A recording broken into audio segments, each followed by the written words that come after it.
Whole sports all plays. Yeah. Whole sports all plays.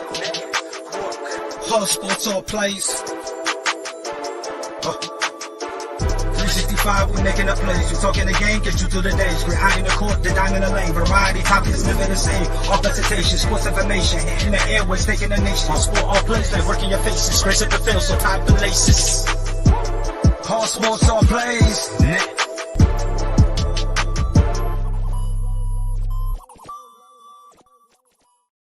Ladies and gentlemen, welcome to another beautiful morning, a beautiful day. Let's all try to have a great one.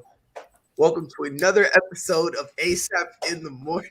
It is your boy Pride, joined by that man Fredward, Dustin, Mike, Ron, and Amon. Freddie, are we going to have a great day today?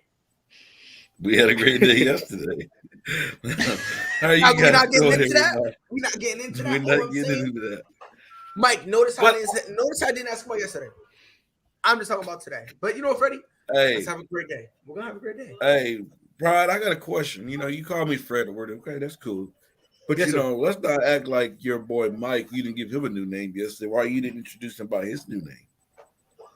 That is my name. Have I introduced him yet? You're the first one I introduced. Oh, I'm Don't sorry. worry. I'm sorry. We gonna get But there. my day We is gonna going get there. great. Glad to Don't be worry. on here this morning with Thank this you for wonderful being here. crew with Mon, Dustin, Ron, Mike, you, Pride. Hey, just glad to be here. Don't talk to me, sir. Wow, damn, Michael, that's crazy. That's tough. It's fine. Mike, how you feeling today, my guy? I'm tired. I'm very under-rested, and I don't know why. She went to bed last night.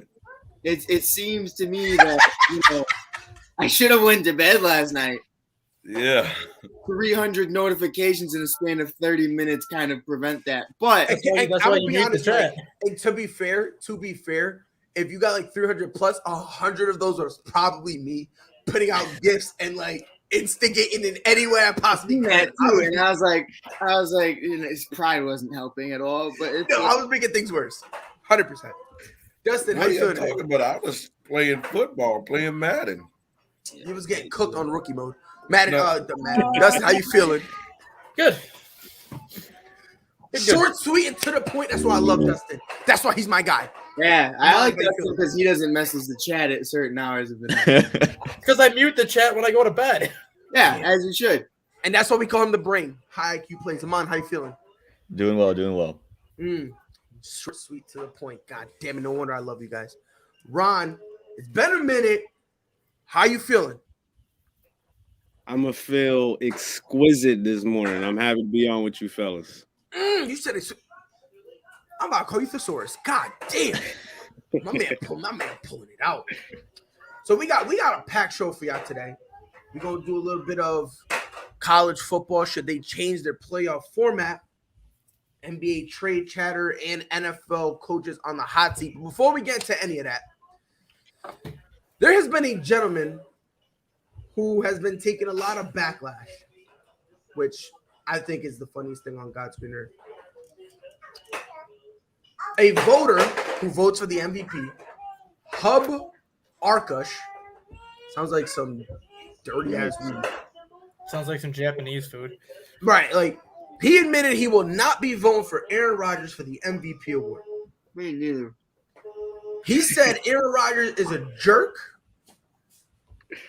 and said, I don't think the biggest jerk in the league, I don't think you'd be the biggest jerk in the league and punish your team and your organization and your fan base the way he did and be the most valuable player.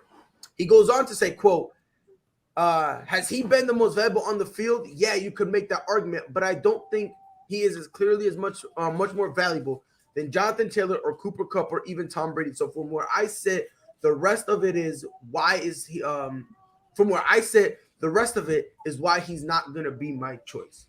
Right. So I actually listened to the whole thing because I was curious because I've heard it and I looked out to it. It basically was a lot of him saying he's a bad guy and I'm not voting for him. Now, I'll be honest, Freddie, you disagree with me. I believe it's Tom Brady, right? I believe it's Tom Brady. You think it's Aaron Rodgers. obviously it's a quarterback, award. So, it's going to be one of those two dudes. The fact that he's saying he's not giving it to Aaron Rodgers because he's a jerk. Why? Because I guarantee if we look it up, he was voting for Aaron Rodgers last year.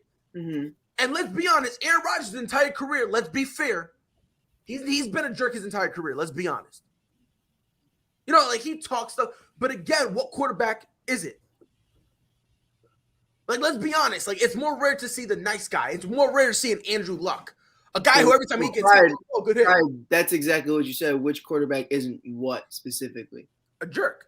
No, isn't vaccinated. And it's just Aaron Rodgers. And I think that's what this was the entirety of. If Aaron Rodgers has been a jerk for forever, he always was a jerk. Freddie says it himself. Man don't even talk to his own family. What's going to stop him from wanting to leave Green Bay? That's just the reality of it.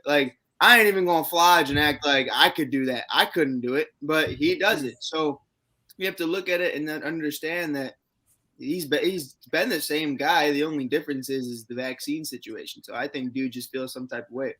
Which, again, he shouldn't have lied about because in the NFL, you don't have to be vaccinated.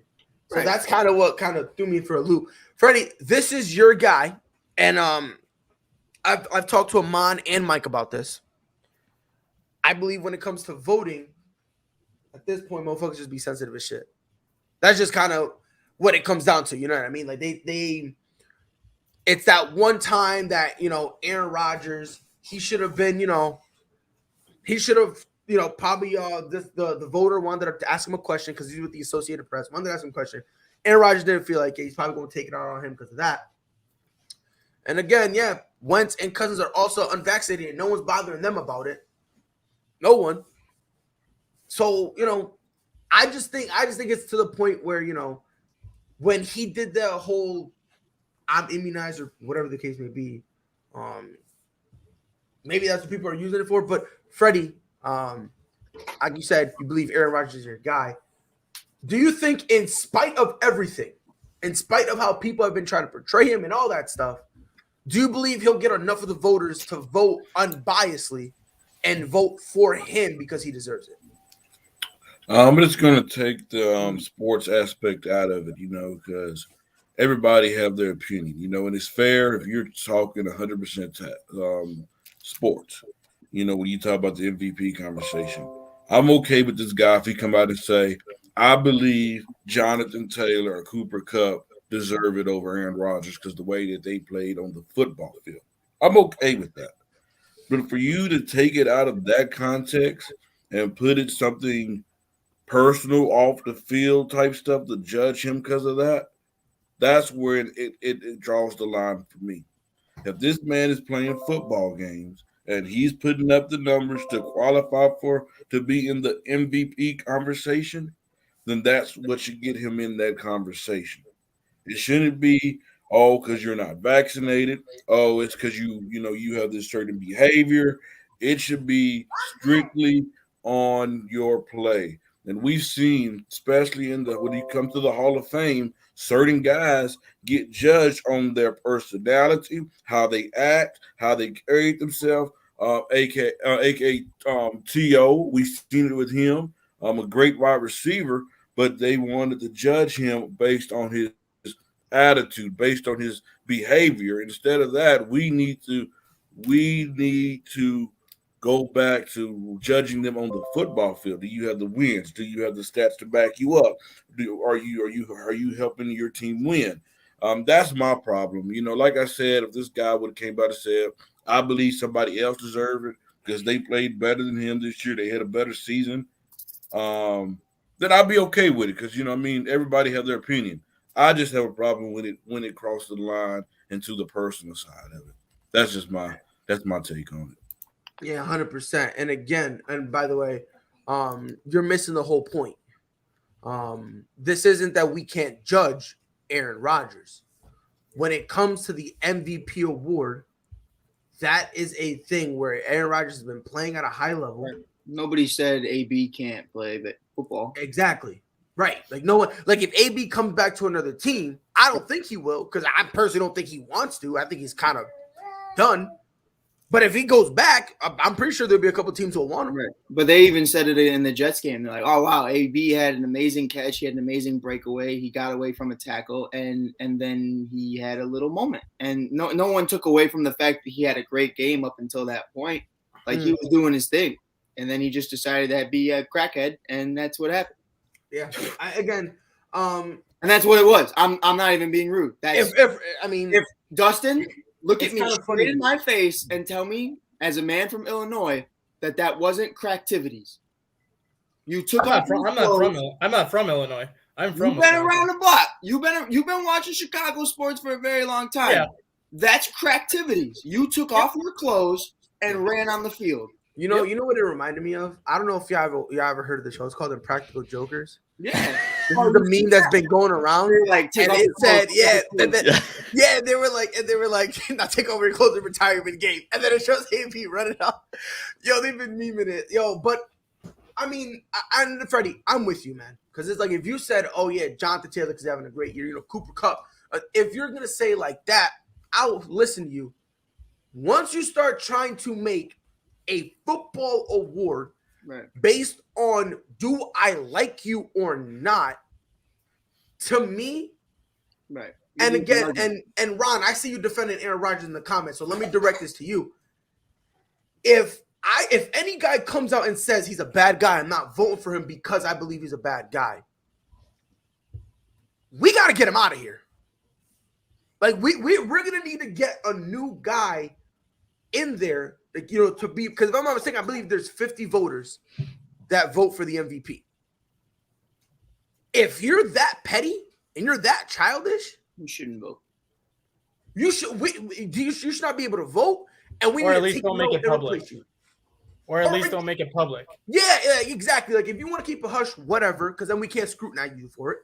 It's a weird thing to bring up too. Like, why would you even? You knew. I mean, there's no doubt in my mind that dude knew that this was gonna stir up some shit. Like, you can't tell me. But what he wanted to do, Mike, is I believe he wanted to kind of persuade those other voters. So by him coming out there, it's kind of say, okay, I'm gonna put this narrative out to everybody else where they can have that same mindset. See, I see it more as him just trying to get his name out there, and it is what it is. You know what I mean? Like, I really don't. He's been voting for a while. Right, but ain't no way you truly do believe that you thought like, oh, everyone was gonna have my back on this. Like, there's No. I don't know. No, I don't think, like, to back up Freddie, I don't think it's him thinking he'll have people's back. I think he's like, because again, I believe it's Tom Brady. Freddie believes it's Aaron Rodgers. There are some people who are still iffy and they're on the fence and they don't know. Right. And So I that, right? Yeah, so he's trying to talk to those people. That's the people I believe he's trying to reach out to be like, oh yeah, you're on the fence. Well, let's talk about off the field. Because if now we're going to talk about off the field, I mean, that means we now have to go to Cooper Kupp. We need to follow him, and we need to go see what he does at home. Does he drink too much? Does he hit his wife? Does he break the speed limit? Does he drink it? We need to do all that. Same thing with Jonathan Taylor. And if we're talking defensive player of the year, let's go follow TJ Watt. And let's go what he does out there. Let's go see what Jamar Chase does in his free time. Like I don't like the whole narrative of, oh, you need to be a good, like, no, this is not a humanitarian award. Ron, am I bugging here? You're not at all. It's ridiculous. It's just crazy. The Packers going into this year, no one thought they were going to be as good as they turned out to be. Aaron Rodgers was meeping and moaning. We thought he was going to go do the game show. He came in the season unprepared, broken toes, all of this. And here this man goes 13-3, best team in football. It's not even up for debate. It's clear Aaron Rodgers is the MVP. And we're going to see it next year when he's not on the Packers anymore. And they're like 3-14 with Jordan Love. I mean, and hold on, Ron. I'm gonna make my comment clear on this old Rodgers leaving Green Bay. Me personally, at the beginning of the year, I said he's gone. He's out of there. He's no way he come back. But now, ever since that immunized comment and he lied and all that, I'm not sure what the man gonna do because the man lied one time. Who say the man won't lie again? He said he wasn't coming to Green Bay too, by the way, and he came this year. So, and not only that, we also got to take into consideration, like when he did all that stuff, the Green Bay Packers had some of the best damage control and protection I've ever seen them do for Aaron Rodgers. The one time that they needed to step up and hold him down, they did. So I wouldn't be surprised if Aaron Rodgers sits down with them and goes, you know what? How about this? I'm willing to stay here if you give me that 3 to 5 year deal. And I think he might stay. I think he might. And Ron, don't get it twisted. I'm not saying it's definite. I think it might be a stretch because there are reports that him and Brian Gutekunst are, they're talking again and, they're working on their relationship. And now Aaron is trying to get on the same page with management. So maybe, I don't know, but them holding him down like that, I think that opens the door for Aaron Rodgers to stay. Joe says the difference, Pride, is Rodgers puts his demeanor out there. He doesn't care. Nobody's bringing up his family issues. They're bringing up his dealings within the league. So we need to take into consideration that his, quote, dealings with the league. So he lied, right? He lied. Let's be honest. He lied. I mean, Brett Favre technically lied twice too. So Michael Vick bought dogs. Can I be honest? Can I be honest? Big Ben. We ain't even gonna talk about what Big Ben. Like, come on, son. Come on, son. My guy a rapist. What are we doing here? Deshaun Watson likes massage parlors. Nobody brings that up. Peyton Manning did a little bit of steroids. Now his head's huge. Like it's. And by the way, Brady deflated balls. Since we got this going. You said Brady deflated balls? Oh, don't. Pride don't even go there. Pride don't start this. No. We ain't gonna start. We ain't gonna start. With all the other QB slander and then have a problem with that. No. I'm not gonna say that. I personally don't think it was. I don't think it was. Breaking iPads. I don't. My only thing, yeah, he broke an iPad. That I understand. You're gonna be all mad about that. Whatever. Tom, you know what? You're a cancer, Tom. You're pathetic. You're horrible. Let's go. Go pull an AB and let's see how people feel about it. I knew this was gonna happen. I knew. No, I'm not going. I'm not doing that. All I'm saying, man, if you really look in the league, name me one player, one person who's been 110% about anything. Give me one guy. Andrew Luck is probably the closest thing we'll get to an honest, good. I would say Drew Brees, bro. So you say Drew Brees? I say Drew Brees and maybe Patrick Mahomes right now too, because has he really done anything yet that you question? Dustin, can I be real though? I think it's not something he's done. I think he's gotten his little brother out of a lot of things we don't even know about.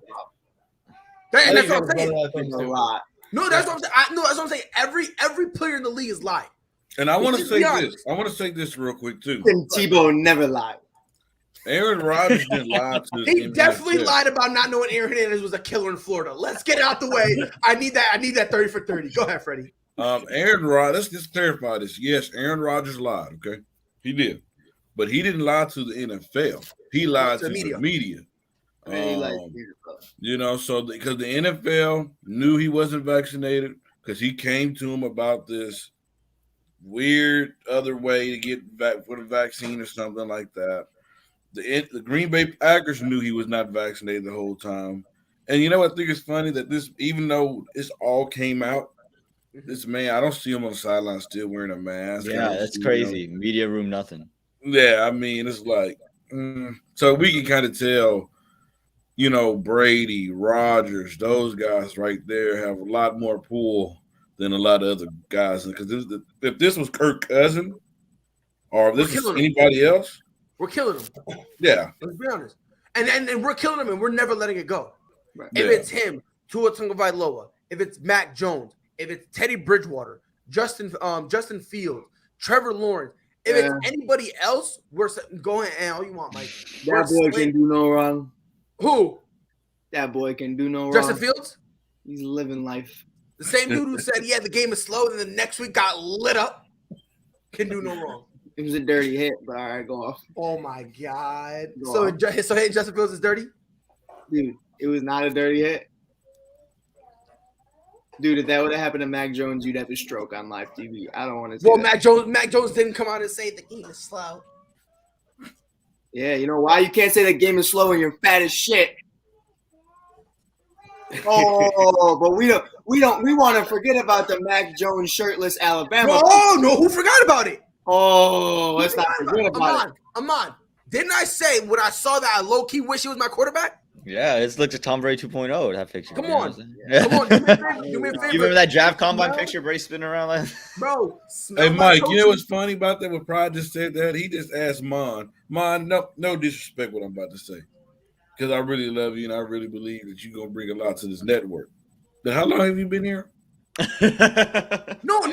I'm saying that because Freddie, we were talking about it. What was it, Amon? Yesterday?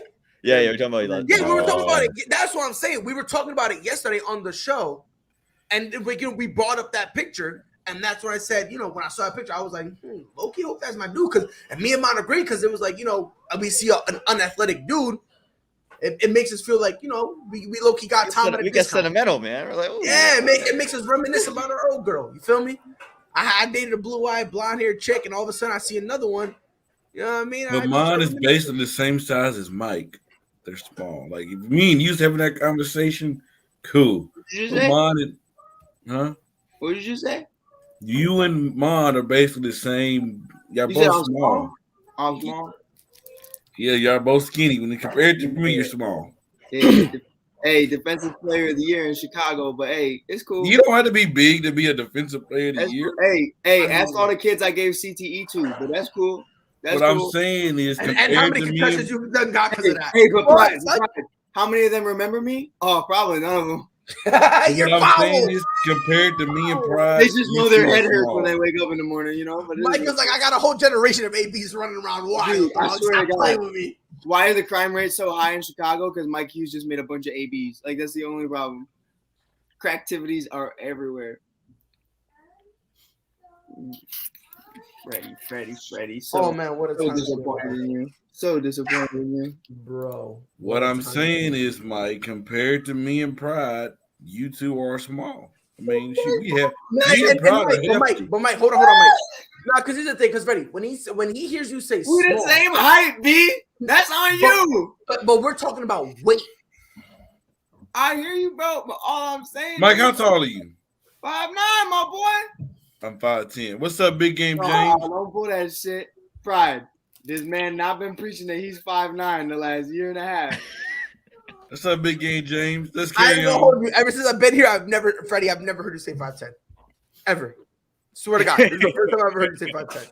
Maybe in cleats, my boy. I don't know about all that. He said when cleats standing Maybe. on a box with those little things you put in shoes to give you a couple inches. Mhm. That's your What's What up, up, Tanny? What's going on, y'all? Yo, T, let me ask you something real quick. And hit it. then we're gonna move on. Homeboy, the voter who said that he's not voting for Aaron Rodgers because he's a jerk. He's a mean guy. He's being a bitch, right? Wait, was that the question? Yeah, it was a question. Oh, okay. I was like, wait, there's more coming. I was like, wait, dramatic pause. I mean, dude, as much as I want Tom Brady as a Bucs fan to win it, Aaron Rodgers just been killing it, dude. Even just looking at the record and just locking up the first seed, you just got to give it to him, man. I don't know why people are in their feelings. Give the man his flowers. It's kind of weird because before this, he was like the prodigal son. It was like, we hate Tom. Come on, Aaron, go, Aaron. Like, When do you think that switched, though? When do you think that switched over? well, it switched when Aaron. Well, to be honest, I didn't think it would ever switch, but I think it switched kind of when Aaron was like, when he lied to the media, and he was like, I'm immunized or whatever, or as he's calling it, an omission of truth. There we go. I like it. Yeah, it was something like that. When he told me that, I was like, look, bro, I was like, you a sneaky little. I was like, that's something I tell my girl when I get caught cheating. No, I didn't tell you. It was just an omission of truth. Like, come on, son. Like, I may have left out a few details. and by the way, I'm not Mike. I'm not saying that I cheat on her. That's not what I'm saying.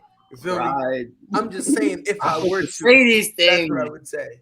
I was like, this is live, right? I'm just saying. It's live, and I'm about to come back tomorrow with like, Mike. I'm about to be one of those boys you hit when you play football, bro.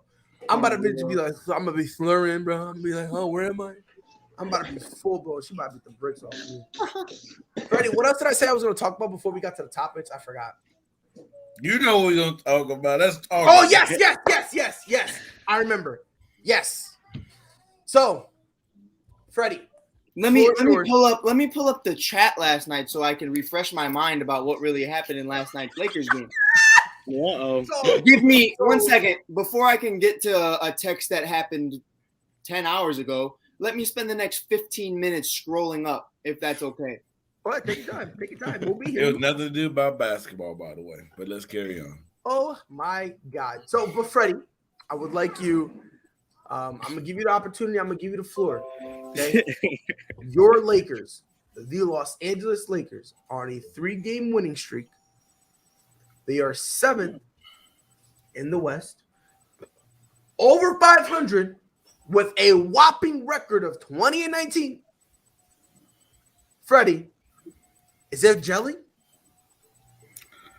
I'm gonna put it like this. By the way, real quick, Russ last night played over 30 minutes, no turnovers. First like 407 games. It says like 6 407 years, games that he has.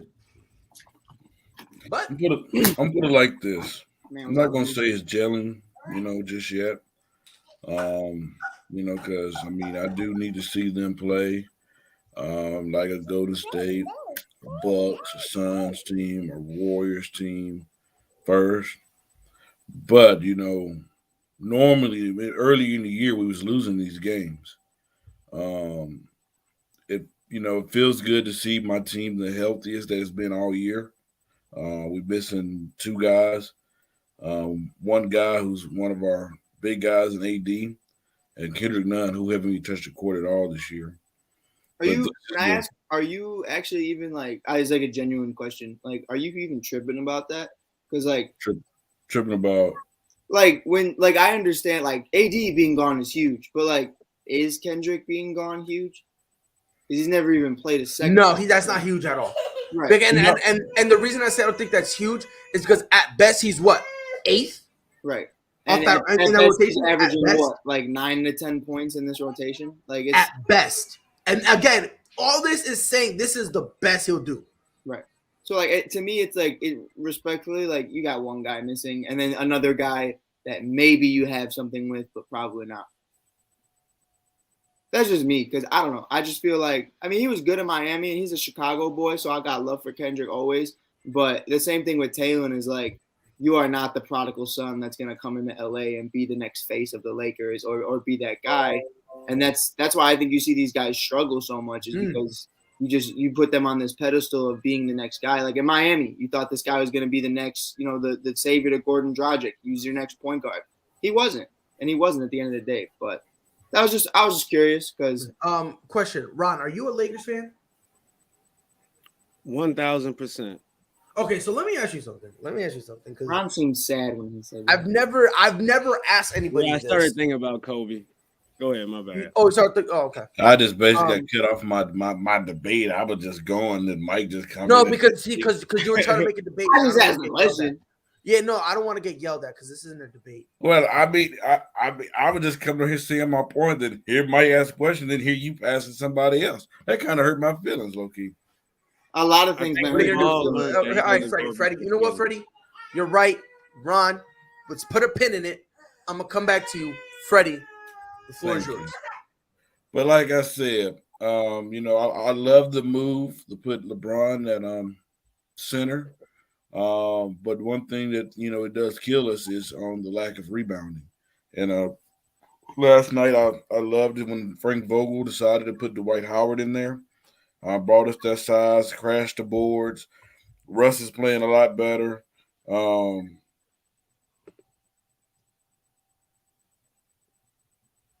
You can't cut off my man Ron. I'm sorry. I gotta go.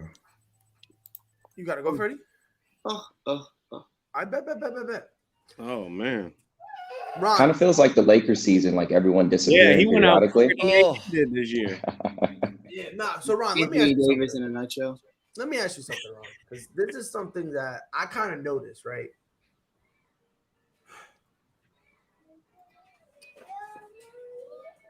The Lakers and the Lakers fans are doing the same thing to THT that they did to Kyle Kuzma. The same exact thing. Yeah, I think Taylor Horton Tucker this- and Kendrick all get that same treatment of like you're supposed to be a lot bigger. No, than it's even worse with THT. It's even worse with THT is 10 times worse. Yeah, it's even worse with Because THT. he actually performed well. So now there's that expectation of it happening time and time again. Where with Kyle, right, it was like and that's not him. right. That's not Yeah. him. So They fucked up THT. They treated him like he was the next big thing. Was And it. Exactly the same thing they did with Kyle Kuzma. So let me ask you something. Do you think if the Lakers continue down that road, do you think this could end up messing up THT's career? nah, because the talent was there. They wouldn't have elevated him and put him on that level if it wasn't the case. I think he's going to be traded probably within the next month or so, and he's going to go to a better organization where he can flourish. But at the Lakers, you got to be able to be that missing puzzle piece when you're playing with LeBron. And it's not all about everything you can do. Got to be able to hit that corner three. Got to be able to help him spread the core out and play great defense. Right. And I think And he's definitely not bringing that because their perimeter defense this year is horrid. right, but Ron made a good point too, and it's I think, we've even heard it like Bron saying, oh, I'm practicing wearing Taylor Horton Tucker's jersey because I love Taylor Horton Tucker. Even Bron was preaching to the choir that Taylor's the next big guy. Every Lakers fan is saying, oh, he's not going to trade Taylor because he loves Taylor. Let's be real here. He loved D Rose in Cleveland. He loved Dwayne Wade. We already know what the history with Dwayne Wade. He traded Wade. He traded him. Like, you know what I mean? Like, he's traded J.R. Smith before. He's done all these things. Like, he might love you. He might have love for you and aspirations. But if Jeremy Grant is an actual possibility of getting, grabbed or someone else along those lines, it's definitely a conversation of Taylor, you're my guy, but I got to do what I got to do. And respectfully, a second-round picked guy in Taylor Horton Tucker and Kendrick Nunn, another second-round pick guy, for Jeremy Grant, that's perfectly fine to me. I have no problem with it. So I think the common misconception of, oh, he likes Taylor and he won't trade Taylor. I seen him trade D Wade straight in the face and looked at him straight in the eyes and said, I'm not doing this with you. And that's just what it is at the end of the day. So I think that, Taylor's not safe to Ron's point. Interesting. I just wanted to ask that because I was curious to get the perspective of a Laker fan. College football playoffs are here. I want the perspective of a Lakers fan. You should just read the chat around midnight, but it is what it is. No, because that's not even the perspective of a Lakers fan. That's the perspective of a man who has no sleep, is drunk, and guy went through something, bro. Like, bro, in the chat, there was like 4 midlife crises happening all at the same time, bro. And I ain't even gonna lie, bro. Hey, shout out Nate. Everywhere. That's all I'm gonna say. Yeah, free Nate, because there's fire everywhere, and I'm not even gonna lie, I'm stoking it because I'm putting gifts, I'm laughing, I'm tagging Freddie. He's like, Freddie, you gotta give a rebuttal, like, you know what I mean? So I'm out there making it worse, but that's what I thrive on. Justin, yeah, college playoffs. I'll be honest, the college playoffs, like the format they have now, I'll be honest, bro, it's horrible. I don't like the 4 teams make it and they try to hype that up. I don't like that. I don't know. Maybe it's just me. I feel like they should, a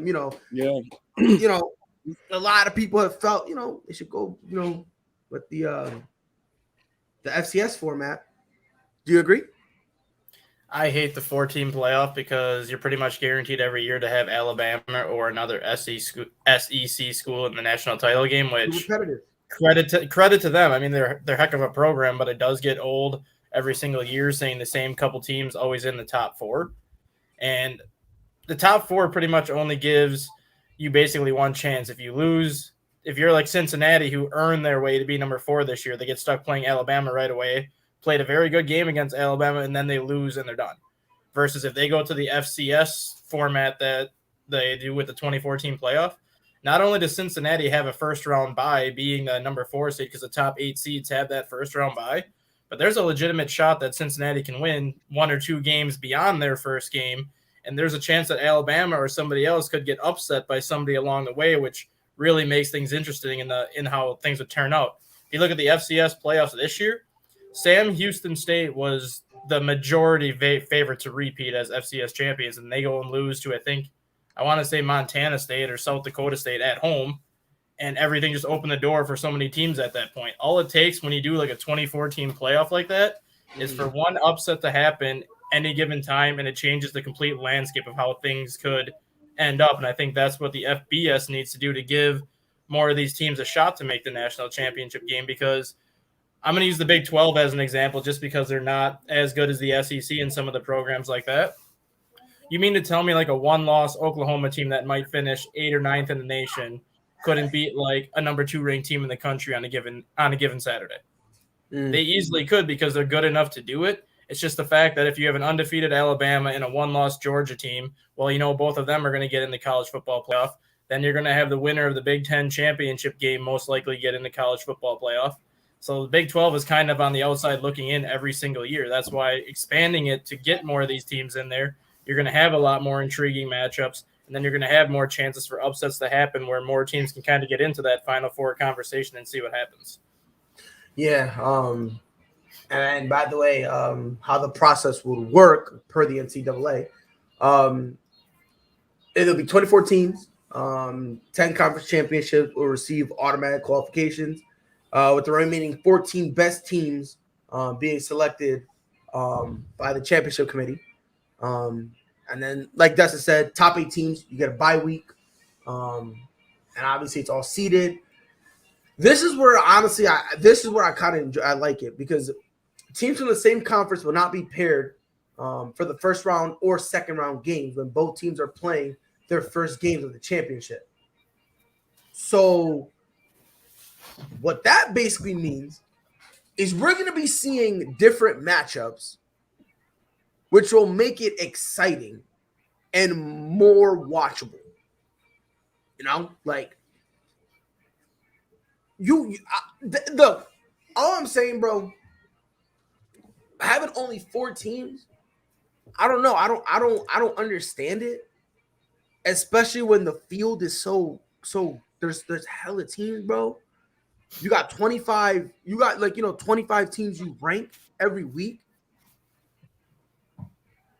Like, to me personally, right now with the way it is, with only 4 teams making it, then the top 25 means nothing.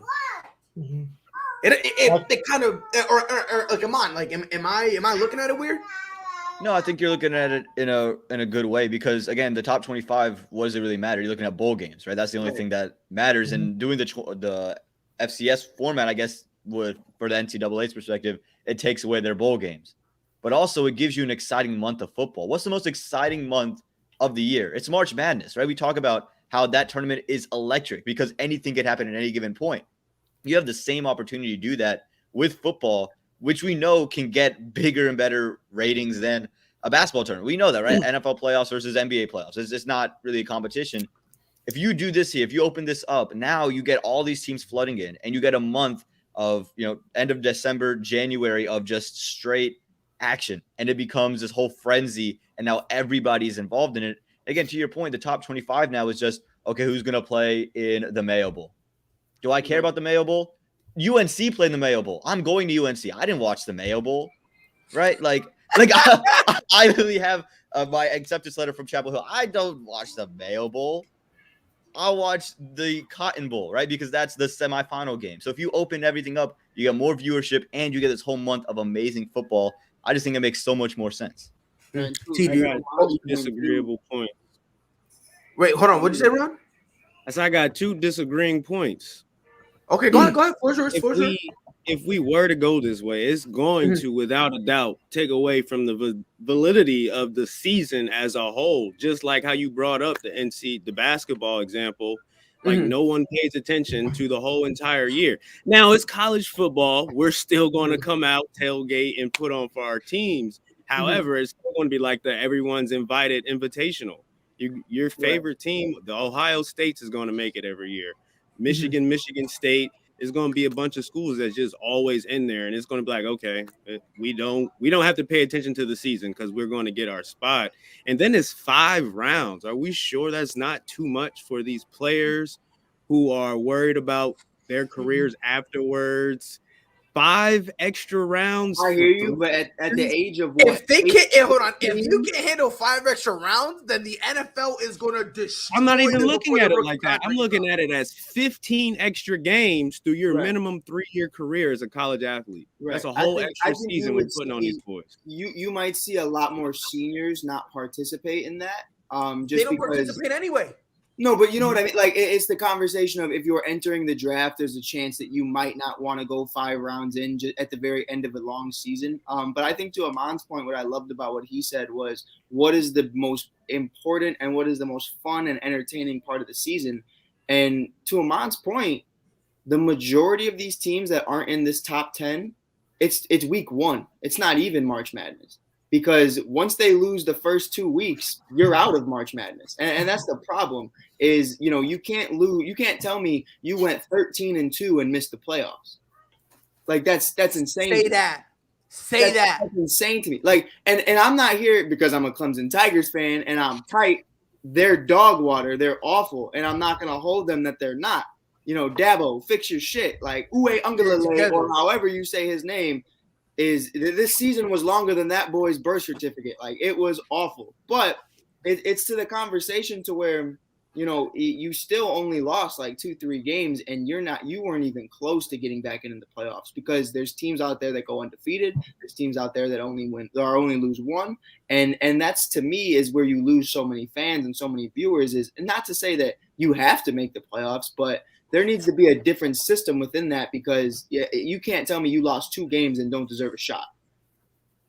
Right, which you know what I mean. Like, I don't know. I don't like the only format, like the format that's, to me, it's like I don't know. Look at the NFC East last year. One of those teams had to make the playoffs, right? That shit has me tight for everybody in college. And hold on, Mike. Not only that, they got because who won? Was it Washington. Yeah. They had 7-9. Yeah, I saw something like that. They had a home field advantage game over a wild card team that had a better record. That was like.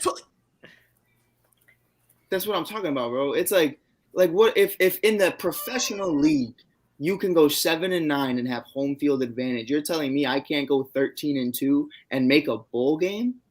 It's not that it's unfair because obviously if you don't like something about it, do something about it. And I tell Lakers fans that all the time. It's that conversation of, oh, you hate losing, then win. And that doesn't just go for Lakers fans, that goes for anybody. Like even me, Dustin knows, as a Bears fan, if you don't like mediocrity, do something about it.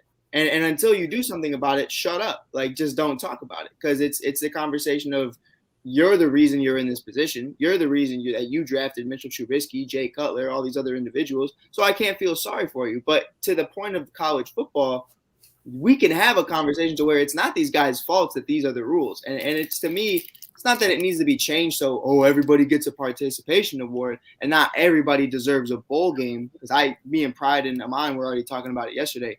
Way too many bowl games. But it's the conversation of it just being more fun for the fans if you can believe in your team a little bit longer than 2 weeks. And here's my thing with it. And here's my thing. And I'm gonna swing it over to you, T, because you haven't gotten a word in here. So I'm gonna swing it to you. My thing is, because you said, the regular season doesn't mean anything. But it's like the reason they do the regular season isn't for the first 5-6 weeks. It's not really for any bowl games or college playoffs. Right. They hype it up for the top 25 that they put out every week, that they want people to talk about every week, right? So again, that's like another thing I'm doing.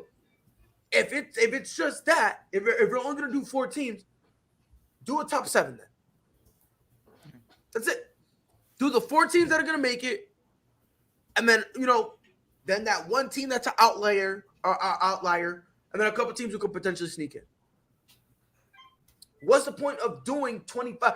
It's weird. They're ranking, and maybe I'm bugging, but they set the rankings up for a 25-24 team playoff, but then run it with only 4 teams?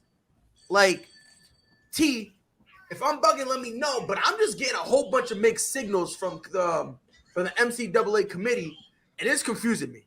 No, it's very rare that you actually make sense, but you actually make sense on this point over here. Real quick, so fine. If you can't do 7, 8.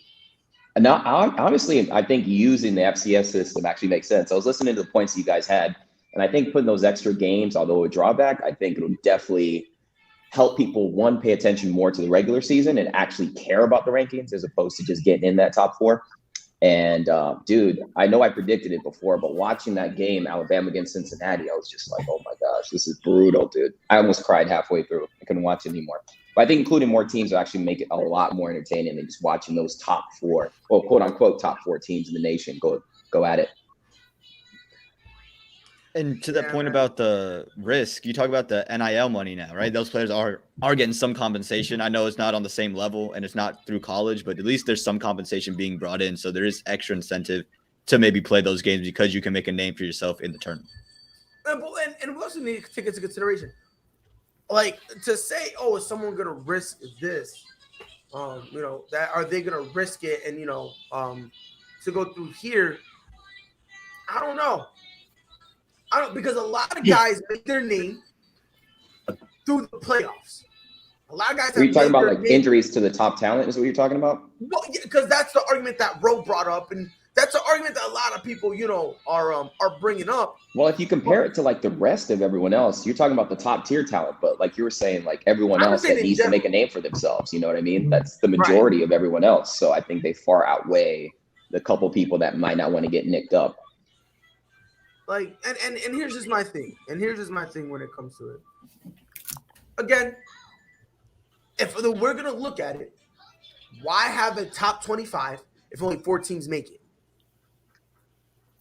You know what I mean? Like, that's kind of weird. You might as well just go only rank the top 7. That's it. And how many of those top 25 teams are really being watched outside of the people of those fans? None. Yeah. None. A good 7, maybe a good. I've never seen a game of UTSA. Like I couldn't tell you who they played. I have. So have I. And I thought they were pretty solid. I watched Coastal Carolina last year too, when Coastal Carolina got up to 13. I saw Coastal Carolina. So it's like, this is why the NCAA needs a CEO to run this platform and make all schedules balanced, and not 3 cupcake games on a schedule and still sneaking the playoff. Yeah. My thing is, it's just the NCAA, the committee right now, they're doing this weird thing where, like, they're trying everything. Right. They're trying to do everything at the same time. And they're like, all right, let's see what sticks, right? And then 2 things stick, right? And, like, the 2 main things that stuck for them and that they're running with now is the top 25 that they put out every week that people, they always want to see and talk about. And then the 4-team college playoff thing, right? But like I said, those 2 are completely different things. Why are you going to rank 25 teams when only 4 are going to make the playoffs? It's like either A, shrink it to you only rank the top 7, the 4 that are in that are going to make it.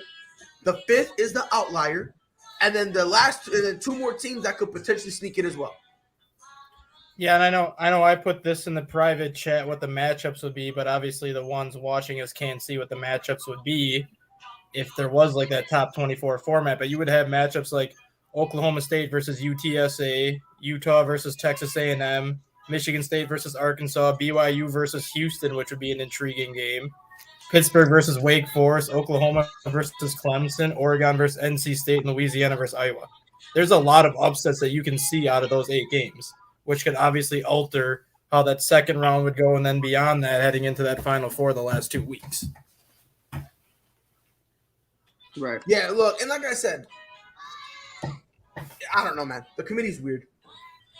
I think like 101 different things, bro. At the end of the day, we just got to realize that NCAA gets a gigantic L, as always. I think the NC State coach, Dan Doreen, I think came out and said, my favorite thing of this year is the no clue at all league. You've seen the NFL make adjustments to their playoffs, the bye weeks and everything. The NBA adjusts from the bubble. They brought in the little pre-league that they do throughout the year, the 7 and 8 play-ins. Everybody's moving and adjusting. We're in a pandemic, and what does the NCAA do? Absolutely nothing. And now we're just all sitting here pissed off. And honestly, I'll be honest, to me, it's not really pissed off. I'm just more annoyed. Well, I'm a Michigan fan, so I'm pissed off. Oh yeah, you're pissed. Yeah. and Dustin, look, in the private chat, Dustin, you said it perfectly. The NCAA is all about money. Yep. And what is the perfect bracket to make money? An FCS bracket. If you don't believe me, go watch the NCAA March Madness. There it is. You have your example. Look, man. Look, I'm gonna tell you this right now. If any sport can block out a whole month, and generate revenue for it, like come on, bro. Imagine running into the point head first, getting a concussion, splitting your head open, bleeding, right? You go to the hospital, they sew it up, they give you the paperwork, and you read on the paperwork that I have a concussion and I had a laceration because I ran to the point head first and still miss it. Let that sink in. Don't come for me. I'm not coming for you, Mike. You coming for me. Pause. Big pause. Yeah, I'm not. I don't want to. Listen, bro. But you do. Right? I mean, I'll pull up the screenshots right now. Of what? You don't want me to do it. Of what? You don't want me to do it. Pause. What I do? You don't want me to do it. Oh wait, are you talking about that the status I made and you commented and I was like, yo, all right, whoa. Well, expose. Expose. We ain't gonna get into all that. We about to move on. Mike ain't right. New year, new pride. All I'm saying. Wow, not even. But moving on, I have a question for y'all. COVID's getting kind of tough right now, right? Man. And Canada is on the verge of shutting their borders again. Like if y'all watch the Toronto games, any of them, there's no fans. None. They're like, yeah, you guys are back out. And now they're considering shutting down the border. If they shut down the border, what do y'all think is more likely? And Ron, I'm gonna start with you. What do you think is more likely? Do you think the NHL and the NBA would perhaps take an MLB approach and move the team into the States for the year? Or do you think they're just gonna be like, yeah, you forfeit all your games, take the year off, y'all, Toronto, y'all dog shit anyway. What route you think the league gonna take? They should 1,000% shut down the border, and we should start limiting a couple things that we can do out in public. I support that, and we've already saw that the NBA don't give a damn about the Toronto Raptors. It's like y'all can just go to Orlando. We don't care where y'all go. Yo, Rod, they gonna go up to him and be like, yo, y'all want to play? They be like, yeah, we do. We can't make it work. So you want a vacation? The NHL, they gonna be hurt. They're gonna suffer because they have multiple teams. But Toronto Raptors, you could just send them Seattle or something. Let them be the Supersonics for a little bit. On real. I mean, Ron. I like Ron. Ron can come back any day. The Toronto, listen, bro. And we're gonna keep them Toronto, bro. We're gonna call them the Toronto Supersonics. And they're gonna be we're gonna call them the Toronto Supersonics. And it's gonna be the this is how it's gonna be straight up, and I'm not kidding. It's gonna be the normal Supersonics jersey with boom, Raptor right there on the chest. That's it. That's how we're doing it. It's gonna be the ugliest jerseys in the history of the world, bro. Probably. And honestly, I'm with it. I'm there for it. I'm with And it. Seattle would love it. They've been thirsty for a team. They've been begging for a team. Bring back the Cats. But T, do you Now, agree do the with- hockey teams, are they going to come down or what? I don't really know the you said the MLB approach. I don't think the hockey teams would. I think they have too much pull in Canada for that. Yeah, I was about to say, I Toronto think- Blue Jays, no one really gives a shit. Like I like the Blue Jays. I'm a Cubs fan, but I'm a fan of the Blue Jays. Like I like to watch them play. They got some nice young guys. Right. But the baseball fans in general over there, you're just a Blue Jays fan because that's the only team in your country. Like that's really what it is. It's not the fact that people are actually watching Toronto Blue Jays games unless they're really relevant at the time. But I think they already saw that approach of you actually got a lot of fans in Buffalo when they went to Buffalo. And they went in a couple other places too, and you were selling out the house. So I think for the MLB's perspective, the way I see it, NHL it's not going to be touched. I think they're always going to have their problems with that, is because the hockey originated there. So that's where the problem's always going to lie. Is you can't just say no, this is America's sport, because this is somewhat the world's sport. It goes soccer, and then I would honestly say basketball, hockey, whatever order you want to put it. It is what it is. But that's what it is. And I think at the end of the day, baseball you can get away with. There's only one. Basketball you can get away with. There's only one. And let's be real here. If it's Toronto and Canada that isn't willing to part ways, you might have to have a conversation as a commissioner with the owners of saying, well, you either need to move your stadium to the States because we can't keep doing this year in and year out, or we need to call it quits with this team as a whole, because we can't just keep sending these guys throughout a pandemic. First of all, you can't keep sending people overseas because that's its own problem in its own regard with variants and all that. I was like, but two, you can't just be like, all right, no fans, no revenue, no this, no that, when the rest of the United States is still having fans. If we're gonna be honest, Dustin, what are your thoughts on it? Because I know you got to leave pretty soon, so I want to get the word in here. I mean, the NBA, the easy solution is just to take Toronto out of Toronto and put them somewhere else. They played in Louisville a couple games last year. They played in Tampa a couple games last year. Seattle wants a basketball team back in the worst way. Guess what? Toronto, go to Seattle, problem solved. We don't have to worry about this issue anymore. Same thing with baseball. Toronto's the only team up in Canada for the time being. I know there's talks that Montreal is going to get an expansion team in the next couple of years, which would make things a bit more tricky if that happened. But Toronto played their games in Buffalo last year, and actually they had a very good fan following when they were in Buffalo. Just move Toronto from Toronto, put them in Buffalo, problem solved for baseball right there, and you don't have to worry about closing the borders anymore. Hockey is the only one where it's physically impossible to close the border because you have 7 Canadian teams as it is right now. They've already talked about moving some American teams back into Canada where they can have upwards of 10 Canadian teams at one point, which is a third of the league at that point. There's no physical way that you can close the border when you have a third of your league in one country and then the rest of the league in the other country. And you can't just have all 7 of these teams come to the United States and be like, here, Vancouver and Winnipeg, you go to this arena and play here. You guys go to this arena and play here, because it's not going to be able to work. The NHL just has to come to terms that there's no physical way they can close the border because there's too many teams in Canada where there's no realistic way you can do it. You can't have all these teams sharing venues because that's going to make different virus strains and all that happen more frequently too, because you're going to be sharing an arena with multiple teams as opposed to just with one team set at one arena. Yep, and like you said, Dustin, and even if some of the teams in the States even if they don't go to Canada, they're going to give Canadians they're going to give Canada more teams anyway.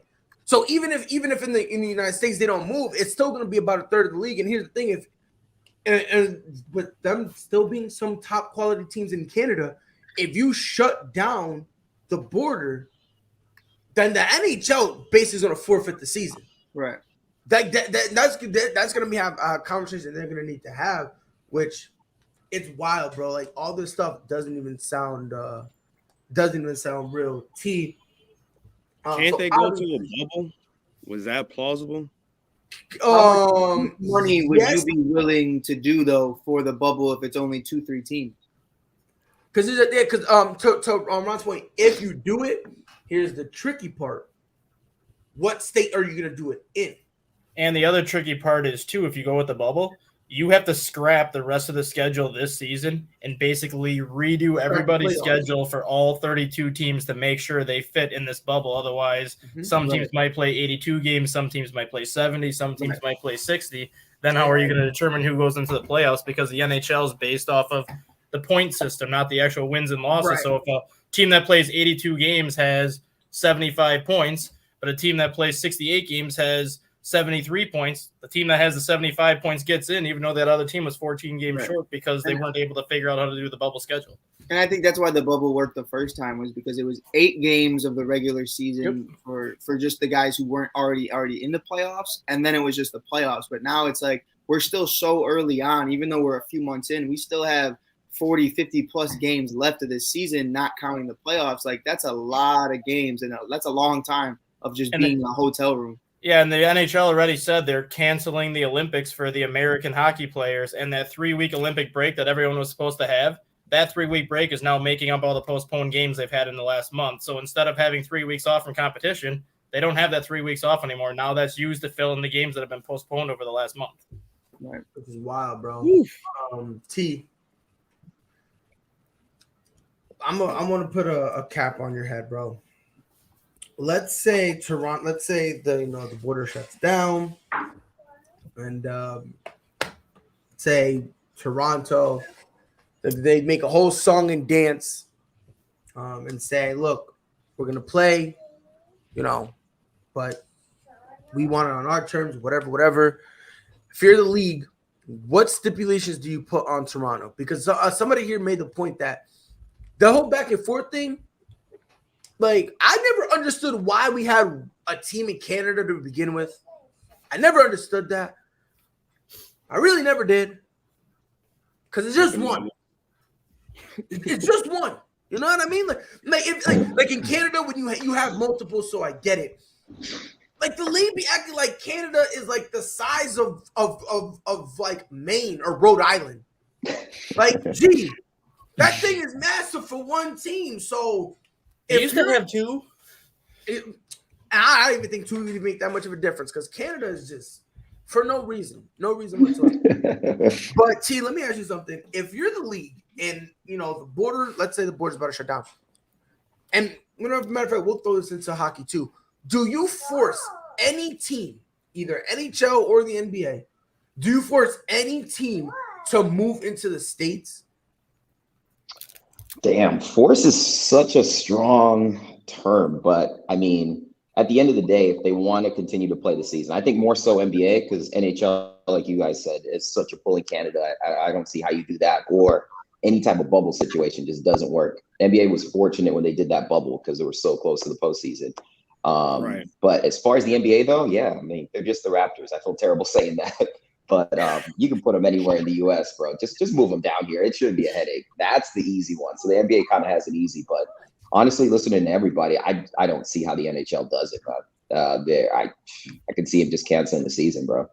I mean, the only way the NHL could realistically do it is if you send Seattle to Canada, make it an 8-team bubble up there, and then those 8 teams will literally play each other the rest of the year.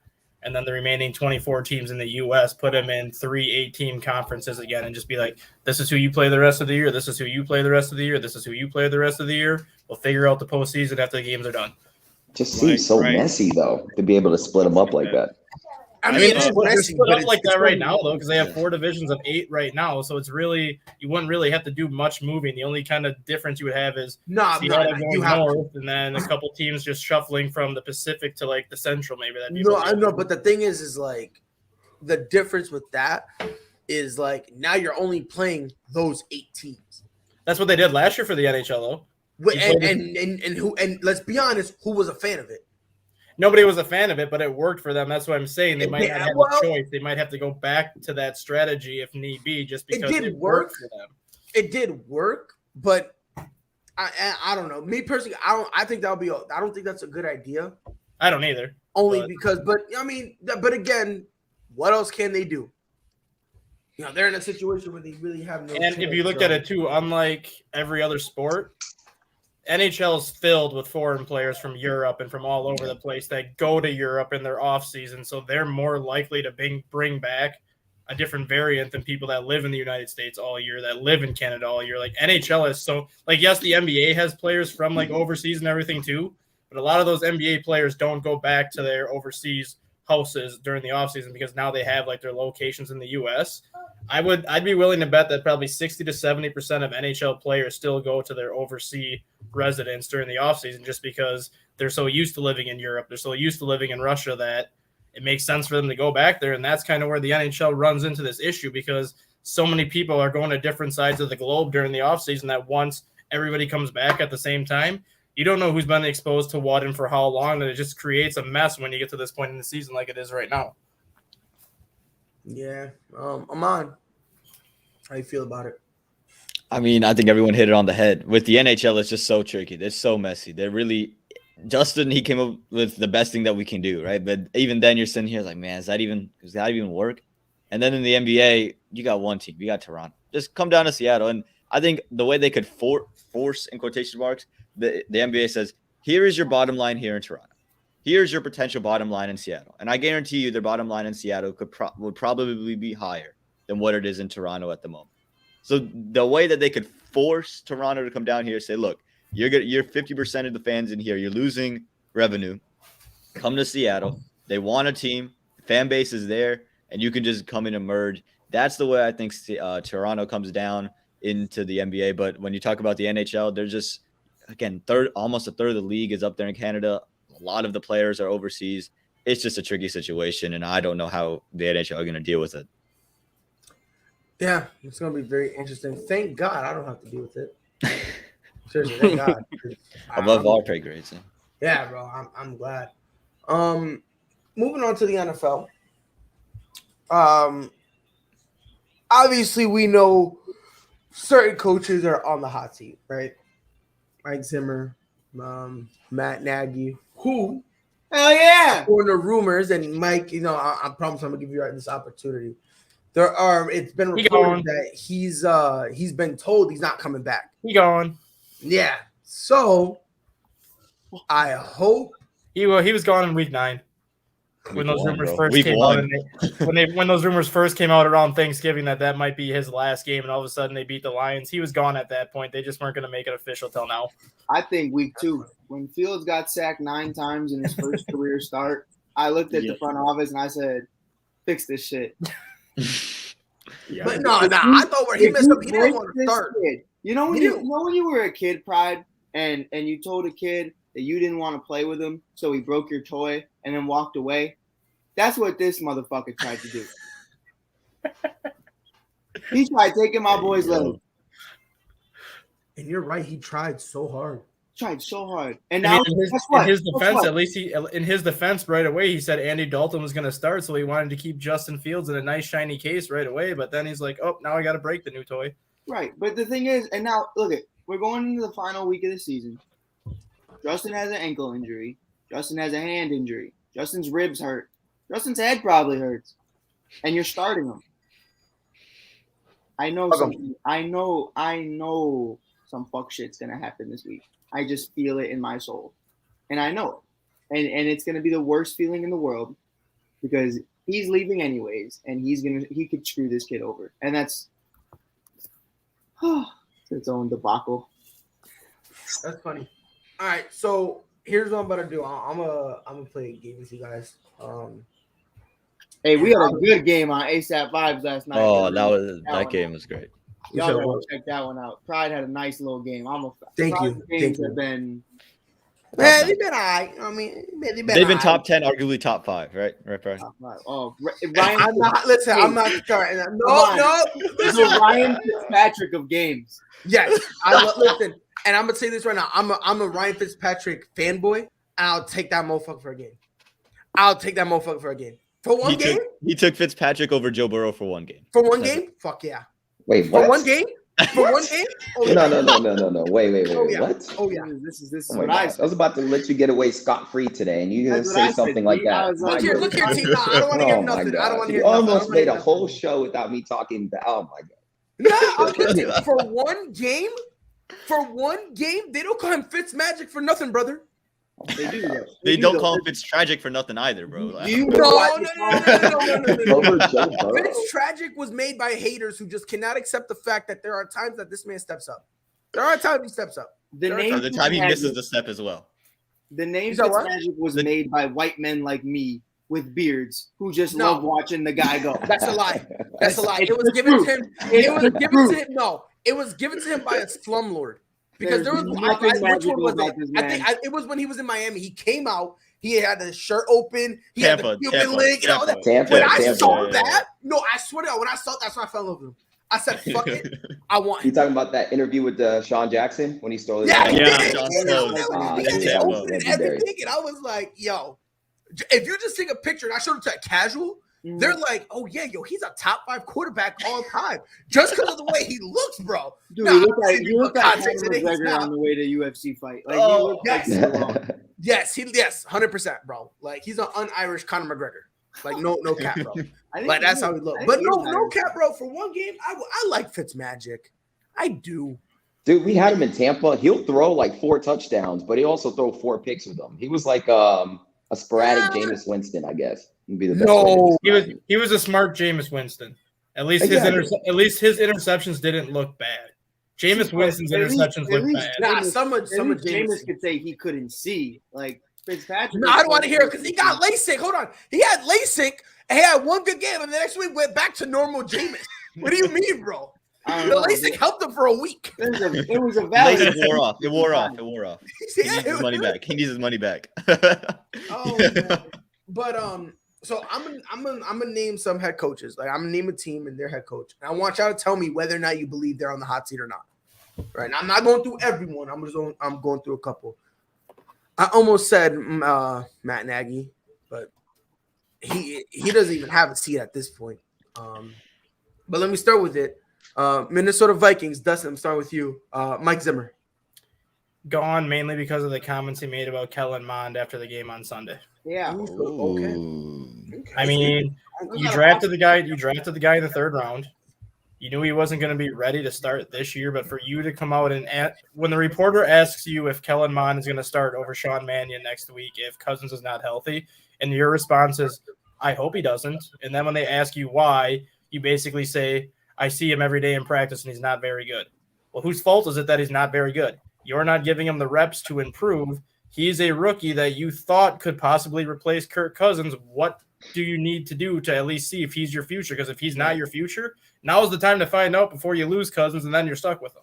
Right. And that was kind of the Ian Book experiment with New Orleans too, was like, well, we know he's not ready, but we got to see something. And now at least they know, like kids dog shit. I mean, everyone that complains about Kirk Cousins as much as they do, Sean Mannion's your answer if Kirk Cousins is here, not here next year. And if that's the guy that you want, have fun with that, because Sean Mannion is not going to get you even close to what Cousins has gotten you the last 4 years, even though they haven't made the playoffs as much as they wanted. At all. Aman, Mike Zimmer, yes or no? Hot seat. Hot seat. So you don't think he's fired like Dustin, but you do think he's on the hot seat? Oh no, I think he'll be gone. His defense has been underperforming for the past couple of years, and then again the comments about Kellen Mond. I don't know. I think he's lost the team, and I think he's just kind of done with this. And kind of picking off of what Aman just said too. 8 years in Minnesota, 6 different offensive coordinators. Dang. Hold on. So Aman, you said he lost the team. What does that tell you right there? So you said he lost the team, Aman? That's what you said? I think it feels like it. It feels like there's a big disconnect. Urban Myers without kicking a kicker. I think he has too, because you have 6 different offensive coordinators in 6 years. How is anybody supposed to get comfortable with an offensive system when every year you have somebody completely different calling basically a completely different game? Kirk Cousins has been in the league 11 years, and he's had 10 different offensive coordinators in 11 years. He has never had anybody more than 2 years. And he has Gary Kubiak last year, puts together the best year of his life, and now he gets Gary Kubiak's son, who had no experience calling plays. And yes, Cousins had a good year, but that rest of the offense was way too inconsistent because they didn't have a veteran play caller. Right. Yeah. Ron, Mike Zimmer, cold seat, hot seat, or is he fired? I would say the Vikings just need to get a fresh start, but they got a lot of good pieces. I think they should just start looking for a replacement for Kirk Cousins, and it would be great to have some stability while you do that. We're going to keep him on board, fellas. Read my story that's going on the website about who Kirk Cousins' replacements could be. Oh, that's juicy. It's been talked about for a year now, and now they kind of have everything put in place for what they want to do. And I know, Pride, you heard me talk about it last week on the show too, about kind of what their plans are, knowing what he's supposed to make. Who's your favorite? With him making $41 million next year, he's the highest paid quarterback regardless. Minnesota's not paying him $41 million. Their plan is their plan is to trade him straight up quarterback for quarterback if they can, with Russell Wilson and Derek Carr as their top two choices. And if they can't get him, or if they can't get either one of them, they will either do a contract restructure or extend him for 2 more years. But if they can do a trade for trade, it's going to be Russell Wilson or Derek Carr that comes over, just because Wilson would have the most weapons he's ever had on offense. He knows how to win. And Derek Carr is the same thing that Kirk Cousins is, except 3 or 4 years younger. And Derek Carr puts up great numbers with half the weapons that Cousins has. Right. Mike Zimmer.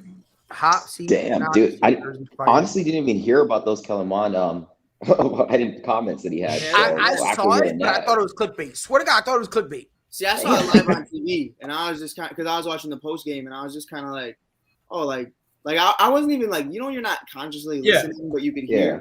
And I heard him mention Kellen Mond, and I was like, oh, I like Kellen Mond. And then I heard what he said, and I went, oh, okay, so I guess only one of us likes Kellen Mond. Yeah, like if you watch any of that Sunday night game, Zimmer put Mond in for one series. 3 passes, he went 2 or 3 for 7 yards, and then all of a sudden the next series, Sean Mannion is in, and you're losing 30-3. At what point would it have hurt to leave Mond in there for the second half to see what he could do? You're down by 27. Your season's over. Like you're losing anyway, so you might as well see this youngster, see what he's got. But before hearing those comments, dude, I had no idea. Well, I would have said he probably has a year left, but now, it sounds like he's completely lost the team over there, dude. That's just, I don't know. Almost like, I don't want to say he doesn't care, but it's almost like so boneheaded that, I mean, I'm surprised if someone tapping on the shoulder like, yo, bro, don't do that. Don't. Mike, I'm assuming you agree with them that he's out.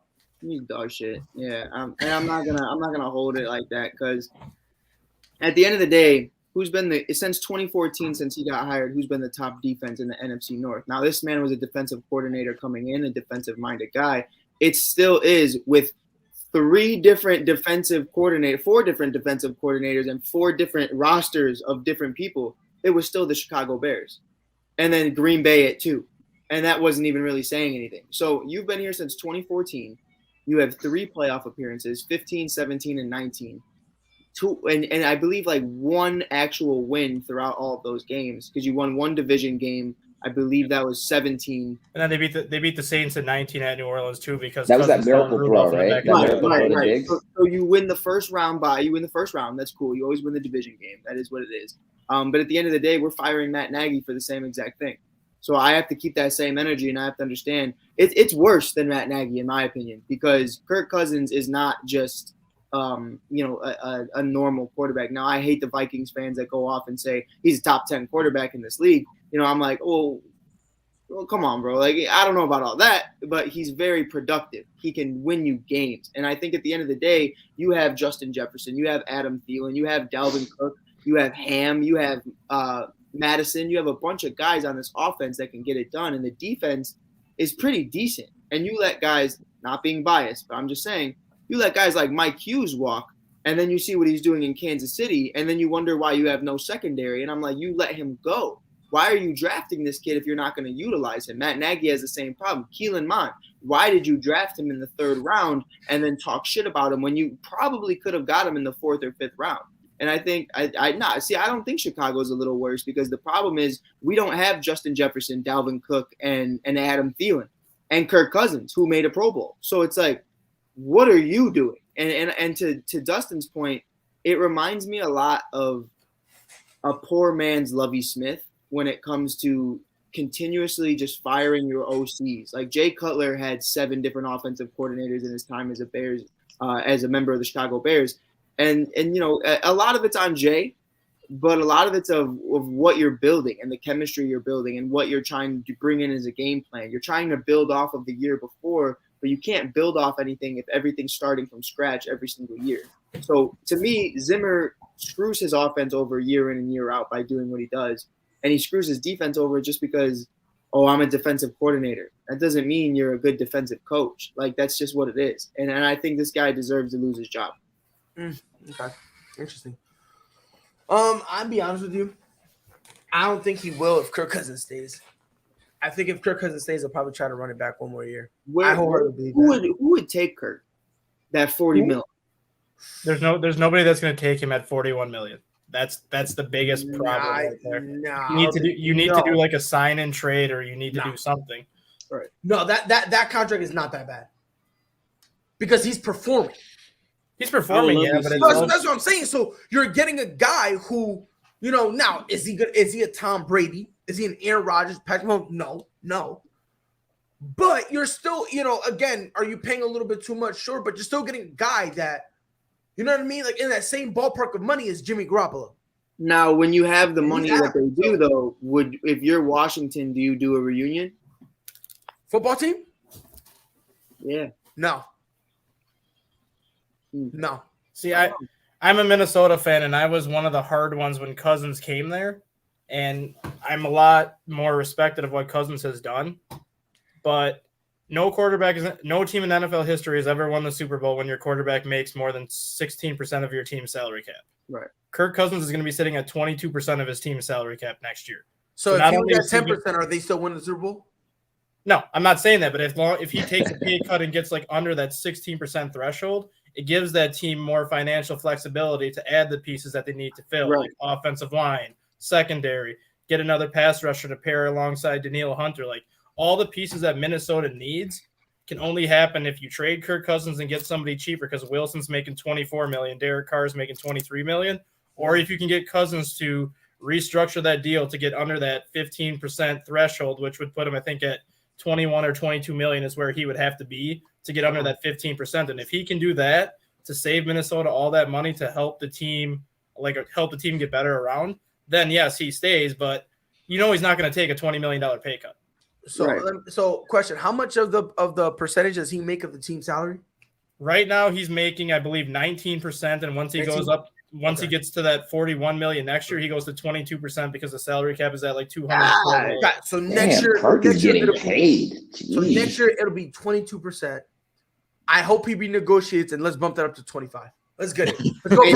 Plus you got Delvin ransacking on the way out. Extension. You got Danielle Hunter who just signed that extension. You got Eric Kendricks who just signed that extension.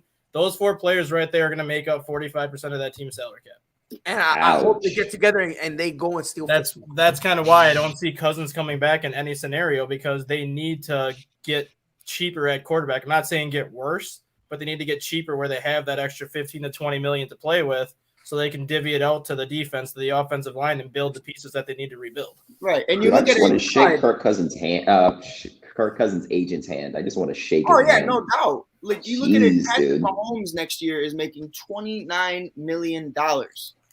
How are you Dak this year, bro? Right. Like how are you going to tell me that this man's making almost double of what Patrick Mahomes is making? That's insane to me. I don't think any player in the past 10 years has played the game better than Kirk Cousins. Just the contract year to year, getting tagged, and now this. I mean, Kirk Cousins has played the system perfectly. Shit, I don't blame him at all. All right, next head coach I want to talk about, Denver Broncos, Vic Fangio. Oh, no. He, to me, is on the hot seat. I give him one more year if he can address the quarterback position for what he wants to do. No more bouncing between Drew Lock and Teddy Bridgewater. No more bouncing between Drew Lock and somebody else. Either commit to Drew Lock and see what he has, or get with your GM and be like, hey, we need somebody better. I give him one more year, and if things don't change, then he'll be gone after next year. Amon? Same boat. I think he's on the hot seat. I think you can give him a year, but if you have the opportunity to get somebody who you think can get you a quarterback, or at least knows what they're doing at a quarterback position, you go get him. But I would say give Vic 1 year, figure out that quarterback situation. If they go get Aaron Rodgers, I think it makes Vic Fangio look a little bit better than what he does with Drew Lock. Interesting. Ron, you with them? No, he's out of here. It's time for a fresh start. But like what you just said, if he is somehow essential in making sure that Aaron Rodgers deal happens and he comes to Denver, then that's a whole nother story. Interesting. T, how do you feel about it? I'm with the 1 year gang. I think getting that quarterback situation, because they have shown some flashes. You know, they've baked some pretty good teams, basically all on defense. They just have so much talent, just no one to throw the ball to them. So I give him 1 more year, see how he handles that quarterback situation. If not, I think they just start fresh. Mike, Vic Fangio. How you feel? You know, as a Bears fan, I always have love for Vic, but I have to acknowledge the fact that, you know, you brought in former Bears and Callahan and Fuller, and you expected that to work. They're on 1 year deals now.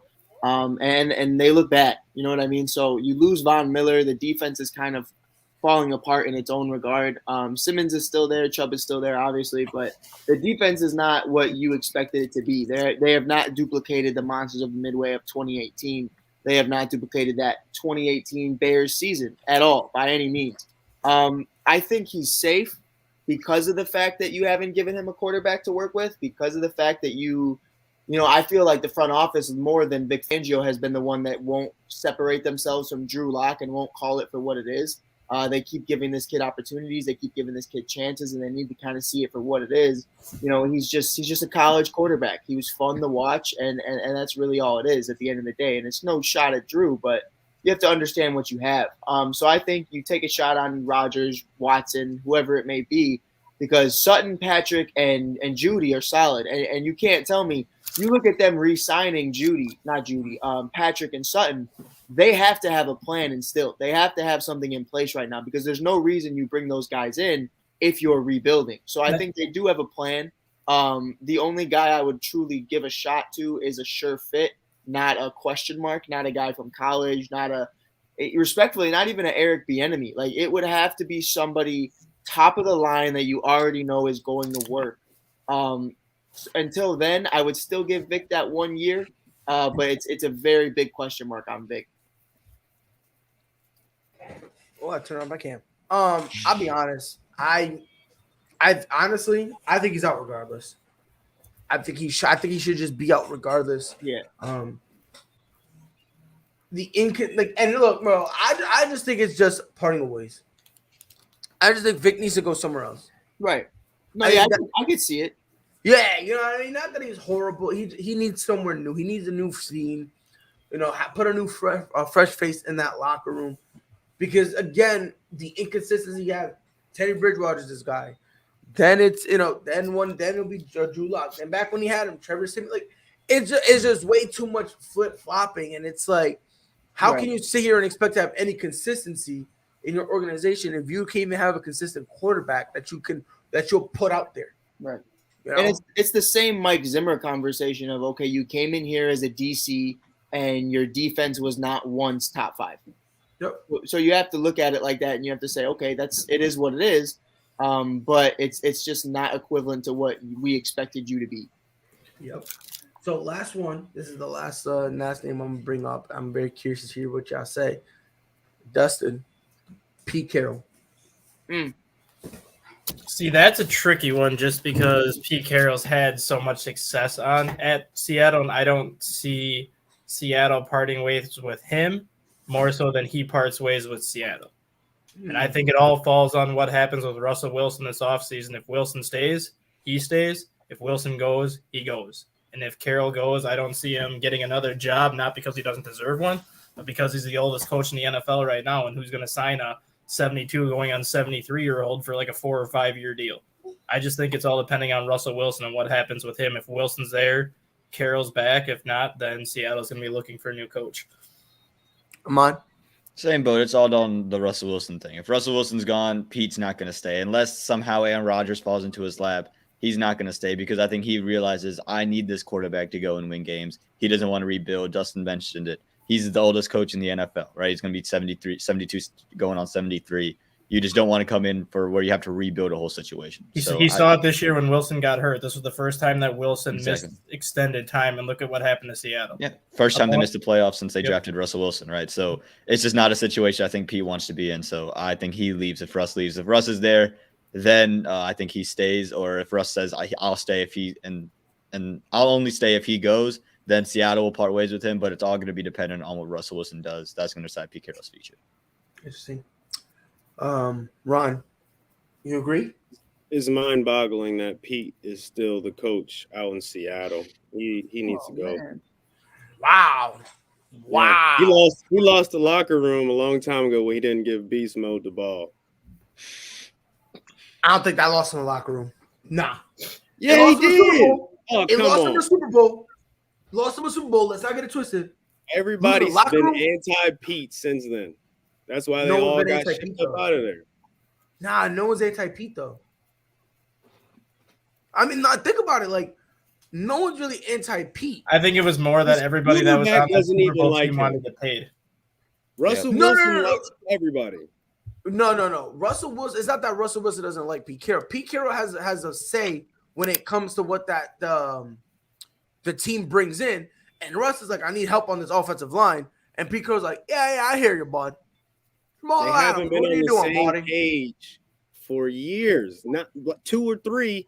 Russ has not been good with the decisions Seattle's been making. Where there's smoke, there's fire. It's something going on in there. My perspective. I agree that I get this. Where there's smoke, there's fire. Yeah. I just don't think it stems from the run thing. No, I think the last couple years, yeah. The last couple years, but it's because Russ is saying, I need this, and Pete Carroll's like, yeah, buddy, I got you. Let me do the exact opposite. You know what I mean? Like that right there is legit. So, Pete Carroll. Oh, my bad. I was actually looking up retirement homes with smoke detectors for Pete Carroll around the area.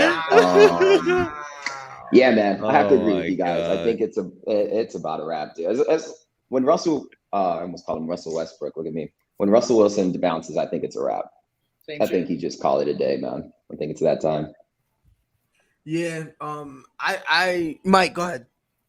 I mean, I think it all started with the run, but not that run specifically. I think the problem with Pete Carroll right now is after Marshawn Lynch left, you never address the run game. And that's where all these antics and all of these smoke and mirrors within Pete Carroll's tricky offense kind of obliterate themselves and everything kind of falls apart, is because when you don't have that run game to establish and the defense is just week in and week out preparing for Russell Wilson, it's going to look tricky. You see the same situation right now with Matthew Stafford and the Rams. They're one-dimensional team. You see it with Josh Allen going in the year 3, now going in the year 4, still no run game. They're starting to prepare for Josh Allen. The only real run game is Josh Allen. And you're starting to see that with Russell Wilson, and I think that's why he's struggling so much, is defenses are solely focused on Russell Wilson.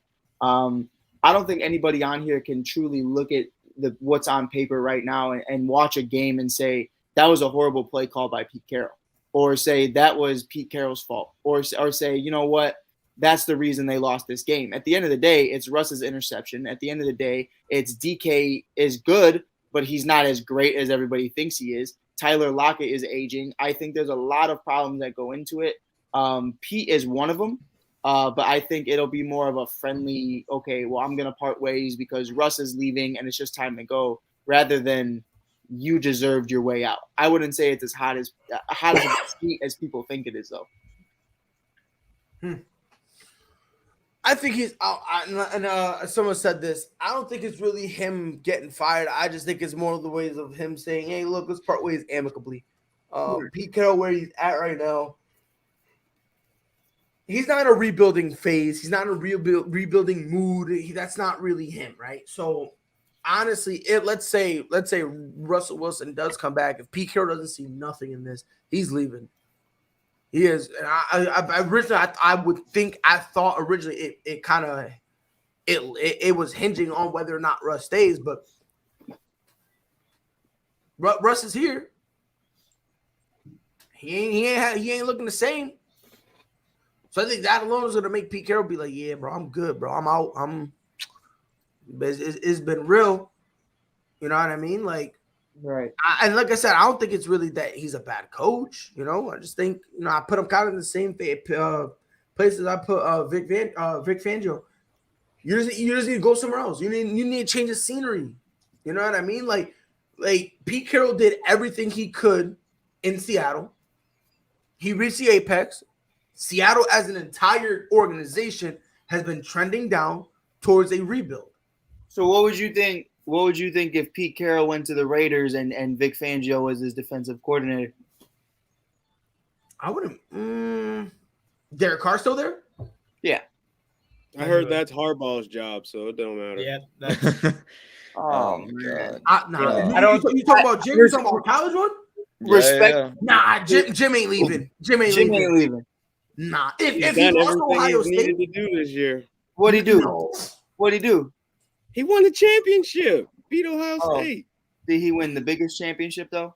No, Yes. that is his biggest championship. Let's be honest. But let's be honest though. Let's be honest though. Just because that's your biggest championship doesn't mean that's a worthy enough championship to be in the NFL. He already wasn't. He already was. And he in was the NFL. dog shit. well, What? to Ron's point, 20 hours ago on Pro Harbaugh Football. was not dog shit. He's the Get out of here. second best Harbaugh. Well, yeah, the other one's pretty good too. Pretty good. I mean, Yeah. John Harbaugh is elite. We got to disregard Mike.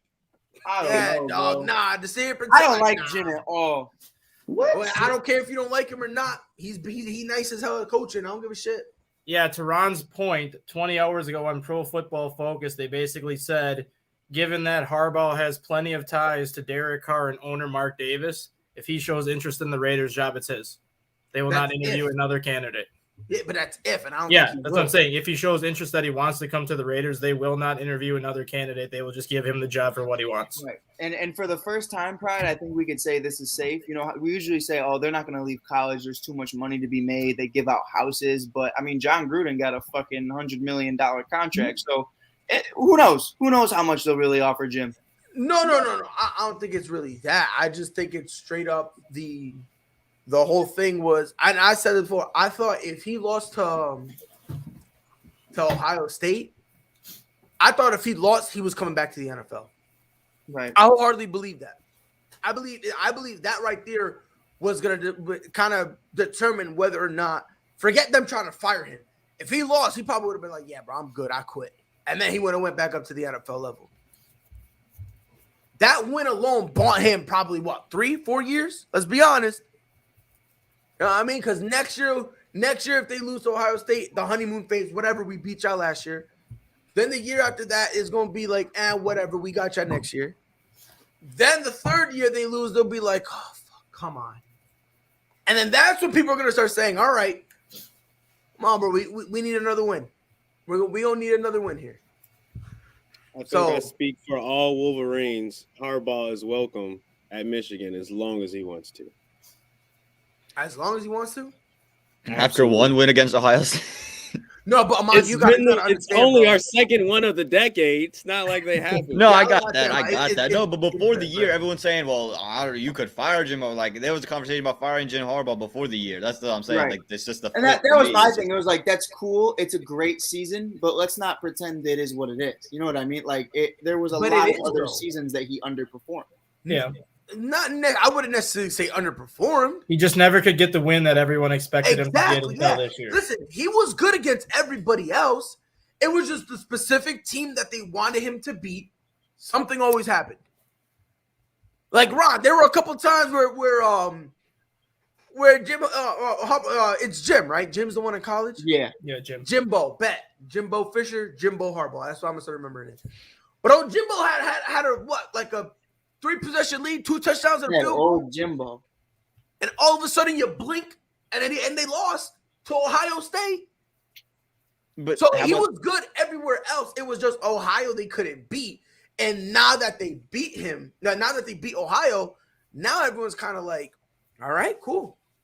Yeah, well, Les Miles lost his job because he couldn't beat Alabama, right? Like he beat everybody else at LSU but Bama, and he lost his job. So I'm just saying that just because he wins 1 year, I'm not saying he's gonna be there forever. That's just the whole. No, I don't think he'll be there forever. Yeah. No. I'm not. I, don't think he'll be there I was forever. like, But if they he bought him loses a few next year, I years. think the same conversation we could be having is like, is Jim Harbaugh done in Michigan? I think I Right, think it's and- not so solidified as we all want to make it out. And I mean this in the most respectful way, though. Like, my boy, I understand Wolverines till you die. But if you can't beat Ohio State year in and year out, and you're trying to take the Raiders job, what makes you think you can beat Andy Reid and Patrick Mahomes for the next 5 to 10 years? That's where I'm like, I don't know. If looking at Jim Harbaugh from his resume, I don't know if he would be able to handle the West. Just specifically. Anywhere else, I think you can make that conversation. If he goes to Denver, maybe. If he goes somewhere else, maybe. What about Chicago? Honestly, I'd love Jim, but the problem is I don't like taking former players. I think it's just a weird thing. It doesn't usually turn out very well, so I wouldn't do it. I don't know. I don't think he's that bad. I think that win bought him about 2-3 years. Oh yeah, it definitely was a great season, like no doubt. Yeah, I wholeheartedly believe that. It bought him a few, but last topic of the day. This is actually kind of funny. Some teams are trying to, make trades, to make a playoff push. You know what I mean? Right. I know. They're trying to get in there and whatnot. Dustin, let me start with you. Give me a team, or do you have to go? No, I can finish up this. I bet. So I might not be on for the rest of everybody else, but I can at least stay on. Nah, it's fine. So I'll start with you. Give me one team that needs to make a trade. Talk to me, Dustin. And who do you think they should trade for and give up? Talk to me, Dustin. One team that I don't think needs to make one, but they will make one is Chicago, because they need a legitimate number 4 to add more size to that front court. You cannot continue to rely on Vucevic to give you 17 rebounds a night, and then nobody else help him off the bench when he gets in foul trouble or if he gets hurt or has an off night. You need somebody that can give him that depth. There's been numerous names out there. Domantas Sabonis has had his name thrown in there. Marvin Bagley's had his name thrown in there. Jeremy Grant has had his name thrown in there as possible fits for the Bulls. I mean, the way they've played right now, that's pretty much the only piece that they need at this point, and maybe another bench piece for some added depth, which isn't going to cost them a ton. It's going to cost them probably Kobe White and Patrick Williams, which would suck, especially with how well Kobe White's been playing the last couple of weeks. But if you can get a guy like Sabonis or a guy like Bagley to come into Chicago to give them that interior depth that they've been lacking since Williams went down, Sabonis is a guy that can stretch the floor and do exactly what Lauri Markkanen did the previous 4 years, except a lot more consistently. And then Bagley's that banger that's going to give that physicality, give the Bulls that physicality that they don't have. They're the one team in the East that I think is going to pull the trigger first out of anybody, because they know exactly what their one need is, and they don't want to wait until somebody else takes what they want for that need. Aman, same question. If you got what you looking for, bro? Well, I think the Bulls making a trade to get some size at 4 makes a lot of sense, especially when to go and handle a Giannis or a KD in the playoffs. I think defensively, it just gives you some of that versatility that you could be missing there. That could probably be your biggest mismatch. But if you're the Lakers, I'm still looking to deal out Russell Westbrook. I don't know what you could possibly get for him, but I'm still looking to deal out Russell Westbrook. So there are rumors. It's kind of funny because there are rumors supposedly that they were trying to quietly deal him, and literally nobody wanted him. Yeah. So I got it. So in terms of Westbrook, I don't think that's ever going to happen at this point. I don't think it's ever going to happen. I would call everybody one last time, see if they're going to do anything for Russell Westbrook. But you got to find a way, if you're the Lakers, to go ahead and get yourself a 3-and-D guy. Whoever that is, wherever you can get him, you need a 3-and-D guy, and he got to be young. He can't be one of these Trevor Ariza, who, I like Trevor Ariza, but he's not the 27-year-old he once was. He's a little bit up there in age, over 30 years old, over 33 years old. So let's go get a young 3-and-D guy. I think that just makes a lot more sense for the Lakers. Whatever you got to give up, if it's Kendrick Nunn or whatever. There's nothing that Kendrick Nunn's giving you right now. If you have to go and give up THT, I agree, man. The clown show continues in LA. I don't see him as a championship team, but if they want any shot at it, you got to go ahead and get yourself a 3-and-D guy in this trade deadline. Ron, you're shaking your head, so I'm going to give you a two-parter. First, explain to us why you're shaking your head at what Aman said, and then give me who do you think should be in the contention to trade for a player. The fact that we can call a LeBron James-led team a clown show is just appalling. I hate to see it. Just last year, before Anthony Davis got hurt, they was giving Phoenix those hands. If AD and LeBron are healthy, don't matter if Russell Westbrook Buddy Hield, my guy up in Detroit. I love that trade. They will be in the Western Conference Finals against Golden State. It's not even going to be close. They'll beat Phoenix 6 games. Who we need to see traded? Portland and Washington. We need to free Bradley Beal and Dame Lillard. I'm sick of this. I am sick of those guys being held hostage. I know they don't want to play there anymore. Washington, Bradley Beal has this weird Washington complex where he wants to be a face of that franchise forever. Apparently, I don't get it. I want to see him to Golden State and Dame Lillard, come on home to Philly, baby. We waiting for you. We're just waiting. Mike. I like and personally it's not one that I've gotten a lot of positive outcomes from, but I think Damian Lillard is still someone I'm looking at as well. But I think Denver is an interesting one to where Damian Lillard could be going to the West. You still have Jokic. Yeah, I think and honestly, it might come down to Murray and MPJ. But at this point, 23 years old, you had a season-ending injury again. You've already had a back surgery. Like you might want to cut your ties with Michael Porter Jr. And for the biggest part is you can take that salary cap of Michael Porter Jr. that you.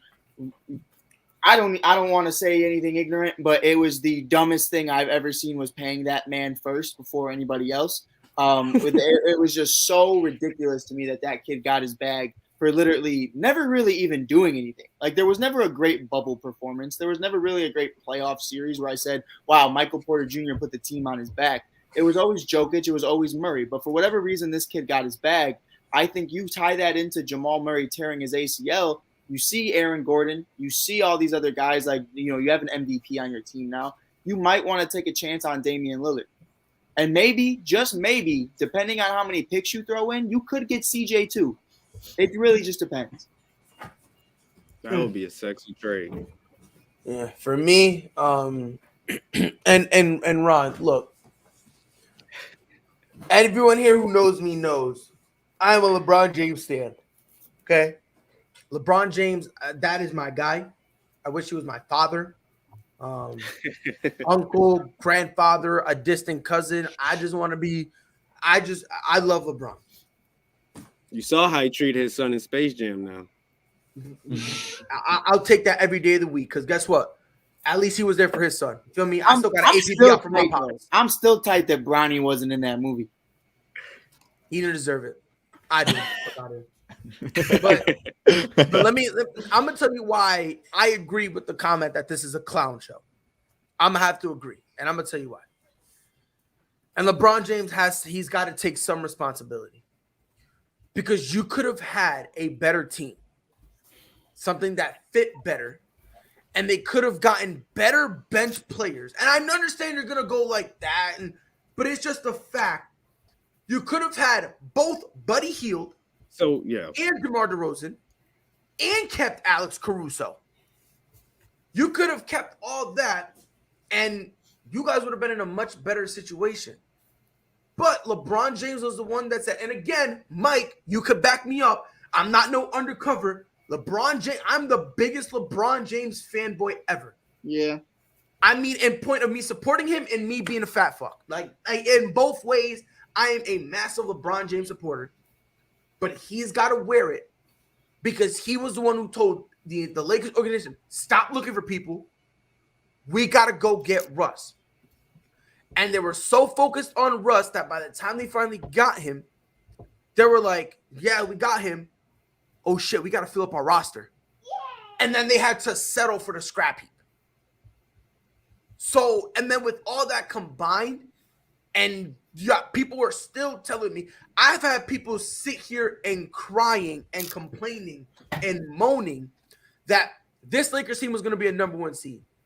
I've had somebody tell me that they were going to beat the 73-9 Golden State Warriors record, that they were going to be all this stuff. They were going to sweep the West. And right now they're in the play-in. If you don't want to call it a clown show, fine.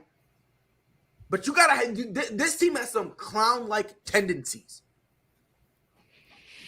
You know, like we have to at least say that. And again, not because of LeBron. LeBron is playing phenomenal MVP caliber basketball. And just be honest, the only reason he's not legitimately in the conversation was because he missed a decent amount of games at the beginning of the year. If he didn't miss those games, we're putting him in the MVP conversation. Yeah. But the years of LeBron James dragging a roster to the finals, that's over. LeBron James right now, he's not the same LeBron anymore. I don't want to say he's not that guy because, again, I believe he'll still be able to put up MVP caliber numbers. But in terms of him dragging a roster, that's over. And that's to everyone listening. Like, that's no shot. Like, no, he's in what, his 19th year? Yeah, like he's like in year what, 3,275? Like it was like saying Tom Brady can't carry a team, you know, same thing. Exactly, yeah, it's the same thing. Like eventually you can't carry it, but you can still perform at a peak level. Like there's 25-year-olds that can't carry a team right now. Like that's the craziest thing. It's like it was a phenomenon that he did it as long as he did. Yeah, and Ron, the only reason I'm saying that is because now LeBron is giving you. There was a stretch he went like 35, 8-8. And they went 1-6. That's brutal. That's brutal because LeBron James, when you see him on the court, he's making the mistakes he's making are very minimal. Right. And it's not that LeBron James is just doing a stupid throw or something. The defense just played it right. You know, like if he goes to try to do a pass, you know, Dame Lillard just got his hand in there. You know what I mean? Jason Tatum just had just a little bit more to deflect the pass or whatever the case may be. But the reason... Go ahead. Mike, I got something for you, too, because I was looking something up when Pride was talking, because I remember seeing it in a story a couple weeks ago, maybe even like a month or so ago. Yeah. The Bulls are pursuing Pascal Siakam, willing to part ways with Patrick Williams, and DeMar DeRozan could be the deciding factor if Siakam comes to Chicago. You're going to give up DeMar for Spicy? No, DeMar DeRozan played with Siakam. Yeah. Siakam as in, like they know each other very well, and like DeMar DeRozan could be the one to convince Siakam to leave Toronto to come to Chicago. The Bulls would give Toronto Patrick Williams and a couple other pieces that would not include Kobe White. I don't mind that as long as he understands I'm not the number one guy. No, yeah, I mind it. I don't want to do that. You don't want Embiid and Kevin Durant and Giannis is going to destroy the Bulls. I thought we just said they needed front court depth. Yeah, keep that same energy. That's why we in first. I mean, they played teams with size already, and they've battled them. I mean, that's why we out rebounded the Lakers without Vooch, right? I mean, they can play with anybody, but for a 7-game series, yes, they do need more size. But my thing is, look, I don't mind that trade. I really don't. I mind it. Pat's like 20. Yeah. Yeah, Patrick Williams is 20, yeah. But you just said you're willing to trade him. Yeah. I am, but not for Pascal. That man's always, it's either he's hurt or he's inconsistent. And that's I can't bet on that. Hurt. I love him as the fifth required man on the roster. That's what I'm saying. Listen, you put him in the starting lineup. In terms of scoring, he'll be behind DeMar DeRozan. Right. He'll be behind DeMar DeRozan. He'll be behind Vooch. Let's be honest. He's gonna be behind Vooch too. So at best, he's the fourth. It's going to be a great small ball team. They're going to be. I get honestly Warrior vibes with KD, but they're going to be too small out east. No way. I don't think so. I don't think so. Because here's the thing.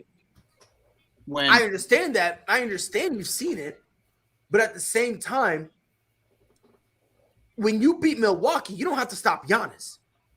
You gotta stop everybody else. Yeah. And they've shown you plenty of times they can stop themselves. Like if you don't think that Lonzo Ball's locking up Chris Middleton out of your mind, or Drew Holiday, look at the rest of the Eastern Conference. take outside of Brooklyn, name another team that has 3 legitimate, maybe even 4 legitimate people that can score 20 points on a given night consistently. None. That's it. You lost. The Bulls and the Brooklyn are the only 2 teams in the East that have 4 legitimate options that can drop 20 points a night right now. So it doesn't matter if they play small because you have Vooch, who's capable of giving you 20 and 15 every night. LaVine and DeRozan are going to do what they do. And Kobe White, granted he's inconsistent at times, can still give you 20 points off the bench. And granted, Lonzo, the way he's shooting from the 3, you can rely on this man at this point in time. And on top of that, also, like, even though y'all want some size in your front court, remember, it's not like y'all need you only really need the whoever y'all get, y'all only really need it just in case Vooch needs to take a break or he's in foul trouble. And my biggest thing, Pride, is what Dustin said from the jump, is we need someone to help Vooch. And to me, Pascal Siakam only being 6'8" doesn't change anything for me, because Dustin was the first one to say it, and now it's being even more reported. Patrick Williams might actually come back for the playoffs. Mm-hmm. So I already know that Patrick Williams is a great defender on this team. Like going into this year, he was the greatest defender on the team prior to getting Lonzo and Caruso. So that is what it is.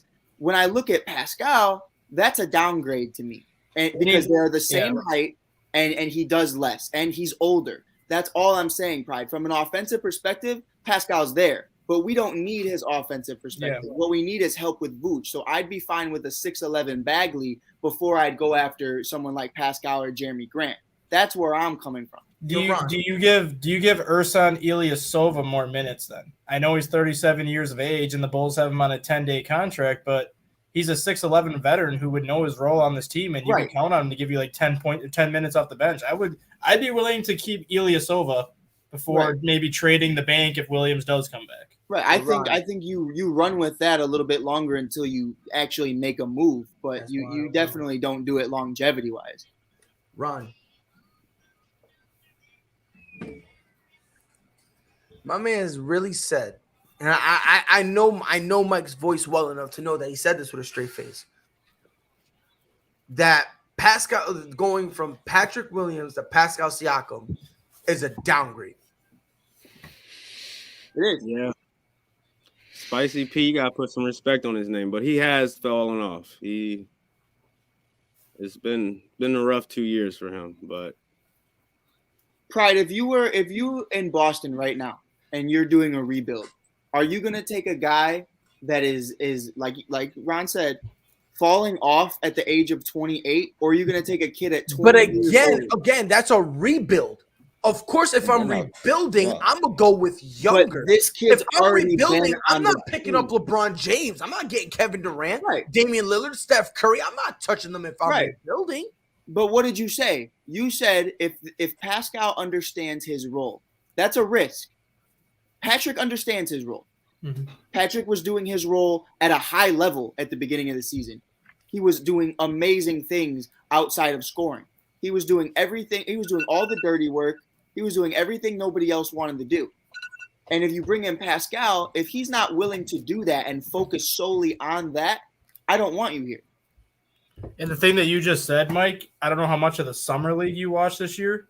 Patrick Williams showed that he can be a 20-point scorer in the summer league. But Chicago's not going to rely on him to do that because he's going to be the 5th best option in terms of scoring when he comes back. Right. But if you need him to, he's shown that he can put up 15 to 20 points a game consistently. Exactly. And that's why I think with Pascal, it's one thing is it's fine if I have a 20-year-old that's hurt, but I'm not trying to take a damn near 30-year-old that's hurt and that gets paid even more. You know what I mean? Like that's not going to help me re-sign Zach LaVine. That's not going to help me bring in more free agents because I have to pay Pascal. I don't have to pay Patrick Williams anything. That's just me, Pride. Patrick Williams is goated. He is. The next GOAT. Homie can't even spell GOAT. That's tough. Chicago Bulls or New York Knicks of last year. I think you out of pocket for that one, big dog. No. Bulls have a lot more weapons than the Knicks had last year. I'm going to be real with you, from Thibodeau. I'm going to say this right now. If the Bulls get bounced in the first round, Ron, I need you to be back here. I will That's be. I'm gonna They're let gonna Tucker they're gonna get bounced in the second. It's gonna be Hey, hard. hey, They got but that's the first cool, though. seed. Because I want Ron here when the Lakers get bounced in the play-in. Oh, Ooh. Let me look You know, at that's it. not. If they If they even make it, though. I'm sorry. Oh, Wow, that's so disrespectful. Mike coming for all of it. Damn, he want all the smoke. But this is better And than the episode. And at this point, Pride, would you, if the Bulls were to get bounced in the first round, do you think people would call it a failure, knowing that Yes. a lot of people had them predicted to finish No, fourth? Or fifth in the it'll be East? Okay. Who do they lose to? Who do they lose to? I If you can lose see to them Brooklyn, losing. I I can see losing them to Boston depending on and the Charlotte. speed. There's three Whoa, teams. wait a minute. Hold on. Whoa. Wait a minute. Ron, what did you just say? I can see 7-game series with Boston healthy and Charlotte. Dog, we ain't going 7 games with And Chicago. Charlotte? Look, bro, this is a dude. Ron just a disrespectful motherfucker today. There's three teams in the East that the Bulls want. There's three We're teams not. in the East that the Ron Bulls just want wants to avoid. smoke. And real quick, Ahmad, I don't believe in the Bulls. That's all I'm trying to say. but and you believe in Boston more? Bro, dude, we are so bad. We're so Bro, bad. it's it's embarrassing. We're horrible. We need to move to Seattle, bro. That's how bad we are. Like, no. We need to Jason release Tatum everyone on can the win roster 2 and games in the burn it. playoffs by himself. That's cool. No, Mike he has only won win us 4. one. He just showed you that against Brooklyn. dude, we're garbage. We're He garbage. can only get us one. Unless we play Philadelphia in a playoff series, we ain't win a playoff series. No, That's let's just let's keep it what it is. And it's a Philly without Ben that has yet to trade Ben Simmons. yeah, exactly. Yeah. Because if they get something for him, we might be screwed. We Yeah, we there's, done. two, We there's done. two teams that the Bulls want to avoid in the first round where I think they could get bounced in the first round. One being Cleveland because they are a much bigger team, and they're the exact opposite of what Chicago is. Cleveland starts 3 7-footers. See, I would say that if Ricky Rubio didn't go down. Yeah. Yep. And then the other team is Miami. For whatever reason, Chicago struggles with Miami. I don't know whatever reason it is. Granted, they played Miami twice this year, down like 10 players each time, so we don't know what they are going to look like against Miami at full strength. Right. I don't think the Bulls want to see Miami in the first round. Miami just has dog in them. Yeah, I think that goes 7 games, and if the Bulls go 7 games with Miami, I don't like that chance of that. I really think Miami can go tick for tack with anyone, really, just because of the fight in them. The top 6 is going to be. I think it's going to be a lot more movement within the top 6 out east in the first place. Right. Everybody's right so now, much more close. And this is again, this is just me, right? But in terms of how it looks for the oh no, hold on, wrong one. I clicked the wrong thing. That's why. Man, I was looking. I was like, what the heck? Pride. And I know I suck. I'm dog shit. I The know. Bulls have to play the Nets, Mavericks, and Warriors in their next 4 games. Nets Okay, are at home, so That's a 2-1. To your That's point, 2-1. Ron. Nets are to your in Brooklyn. Point, So. To your point, Ron, the Bulls are 2-0 against the Brooklyn Nets this year. 1 win without Vooch, 1 win without DeRozan. They do I not. think Kyrie. Is that tonight? Kyrie will be back. Yeah, he's playing at Pacers. At Indiana, yeah. Yep. And then after that, he's out for 2 games because they're playing in Brooklyn. So y'all got him beating the Mavericks, Nets, and losing to the Warriors. Okay. The Bulls are 20. The Bulls are 25-10 without Kobe White for a month, without Patrick Williams for all but 3 games, and missing a total of 15 players in a 1-month stretch due to COVID. They have not played a single game with a fully 100% healthy roster, and they're still sitting at 25-10. They still took beat down the Pacers. They but they beat the Nets Hawks. twice. They When the Nets beat were at the full strength outside of Raptors. Kyrie. And they They swept beat the Lakers. Rockets. Swept the Lakers. They went out The Lakers west. lost to the Kings, dude. So They went out west. though. They played one team in this conversation in like their past 10, and that's the Miami Heat, and they got bounced by. And that's when they had 7 players on their roster because their entire roster was out with COVID that game. And that's what was their last game before they suspended the Bulls season. Man, For a I week. can't hear Ron from the 6th seed. What I'm saying is, But also, I'm just looking at the stats. It's a lot of fluff. okay. All right. How you feel about Ron, Denver? but wait, hold up. Ron, you talking about that. You talking about, I just don't believe in them. But then you're going to sit here and tell Pride that you don't think that this Lakers shit is a mess. When you have 10-plus turnovers a game from one man who's supposed to be running your offense. What are you talking and real about? quick, Ron, because hold on. Because let's also look outside of the top 10 because they played more than 10 games, correct? Yep. Yeah. So let's kind of look outside of that, okay? 35. How you feel about the Nuggets? Piece their ass without a big man. Without That's a a big good man to win. guard their best player. On And the road. Vooch. Vucevic did not play that game at Denver, and Jokic did. And the Bulls started a 6'9" Tony And Bradley Jr. Justin, remind me in that game, who out rebounded who? Tony Bradley Jr. out rebounded Vooch. Oh, that's crazy as fuck. He had 9 rebounds. Vooch had 8. Or Jokic. So Jokic, not Vooch. Jokic had 8, and Bradley Jr. had 9.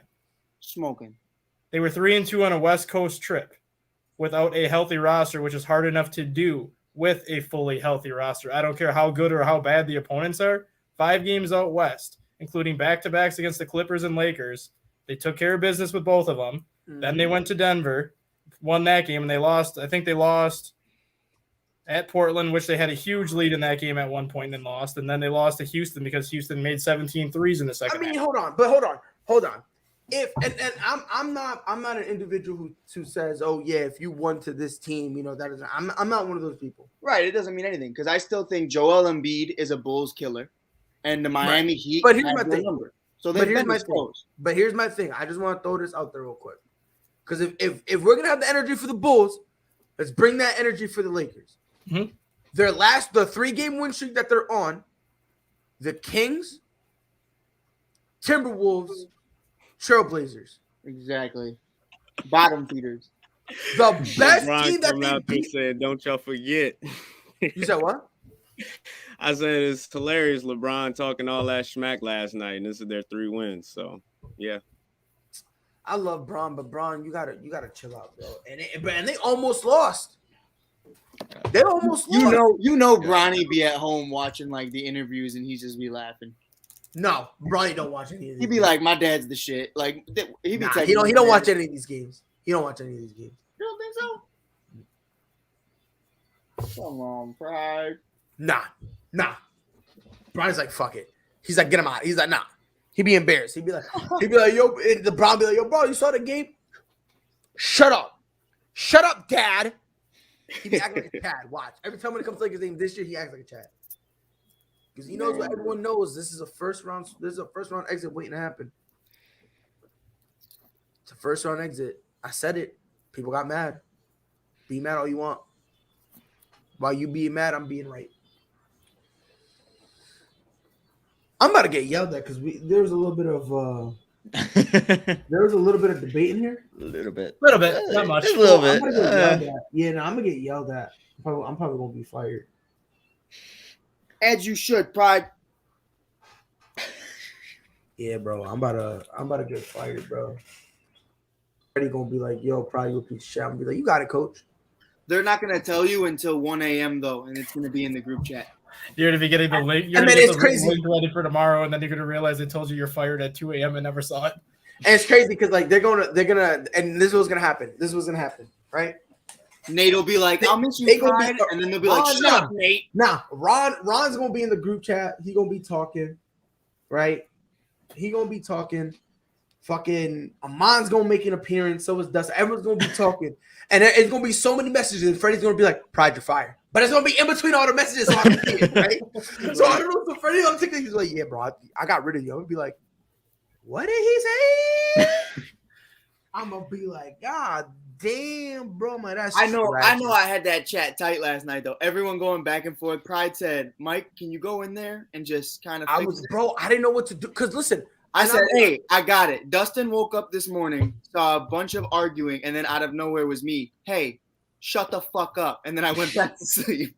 That's exactly why I mute the conversation when I go to bed, and then I unmute it when I wake up, so then I don't know what I missed, and I don't care at that point. Oh God! Holy shit. You did get fired, didn't you, Brad? They pulled the Harrison Barnes. They traded him mid-game, you know. If I ever got traded mid-game, bro, I'd just sit in the stands and watch the rest of the game. I'd sit with a fan. Nah, if I ever got traded mid-game, like no bullshit, if I ever got traded mid-game, I'm pulling. I'd Antonio Brown that shit. Yeah, nah.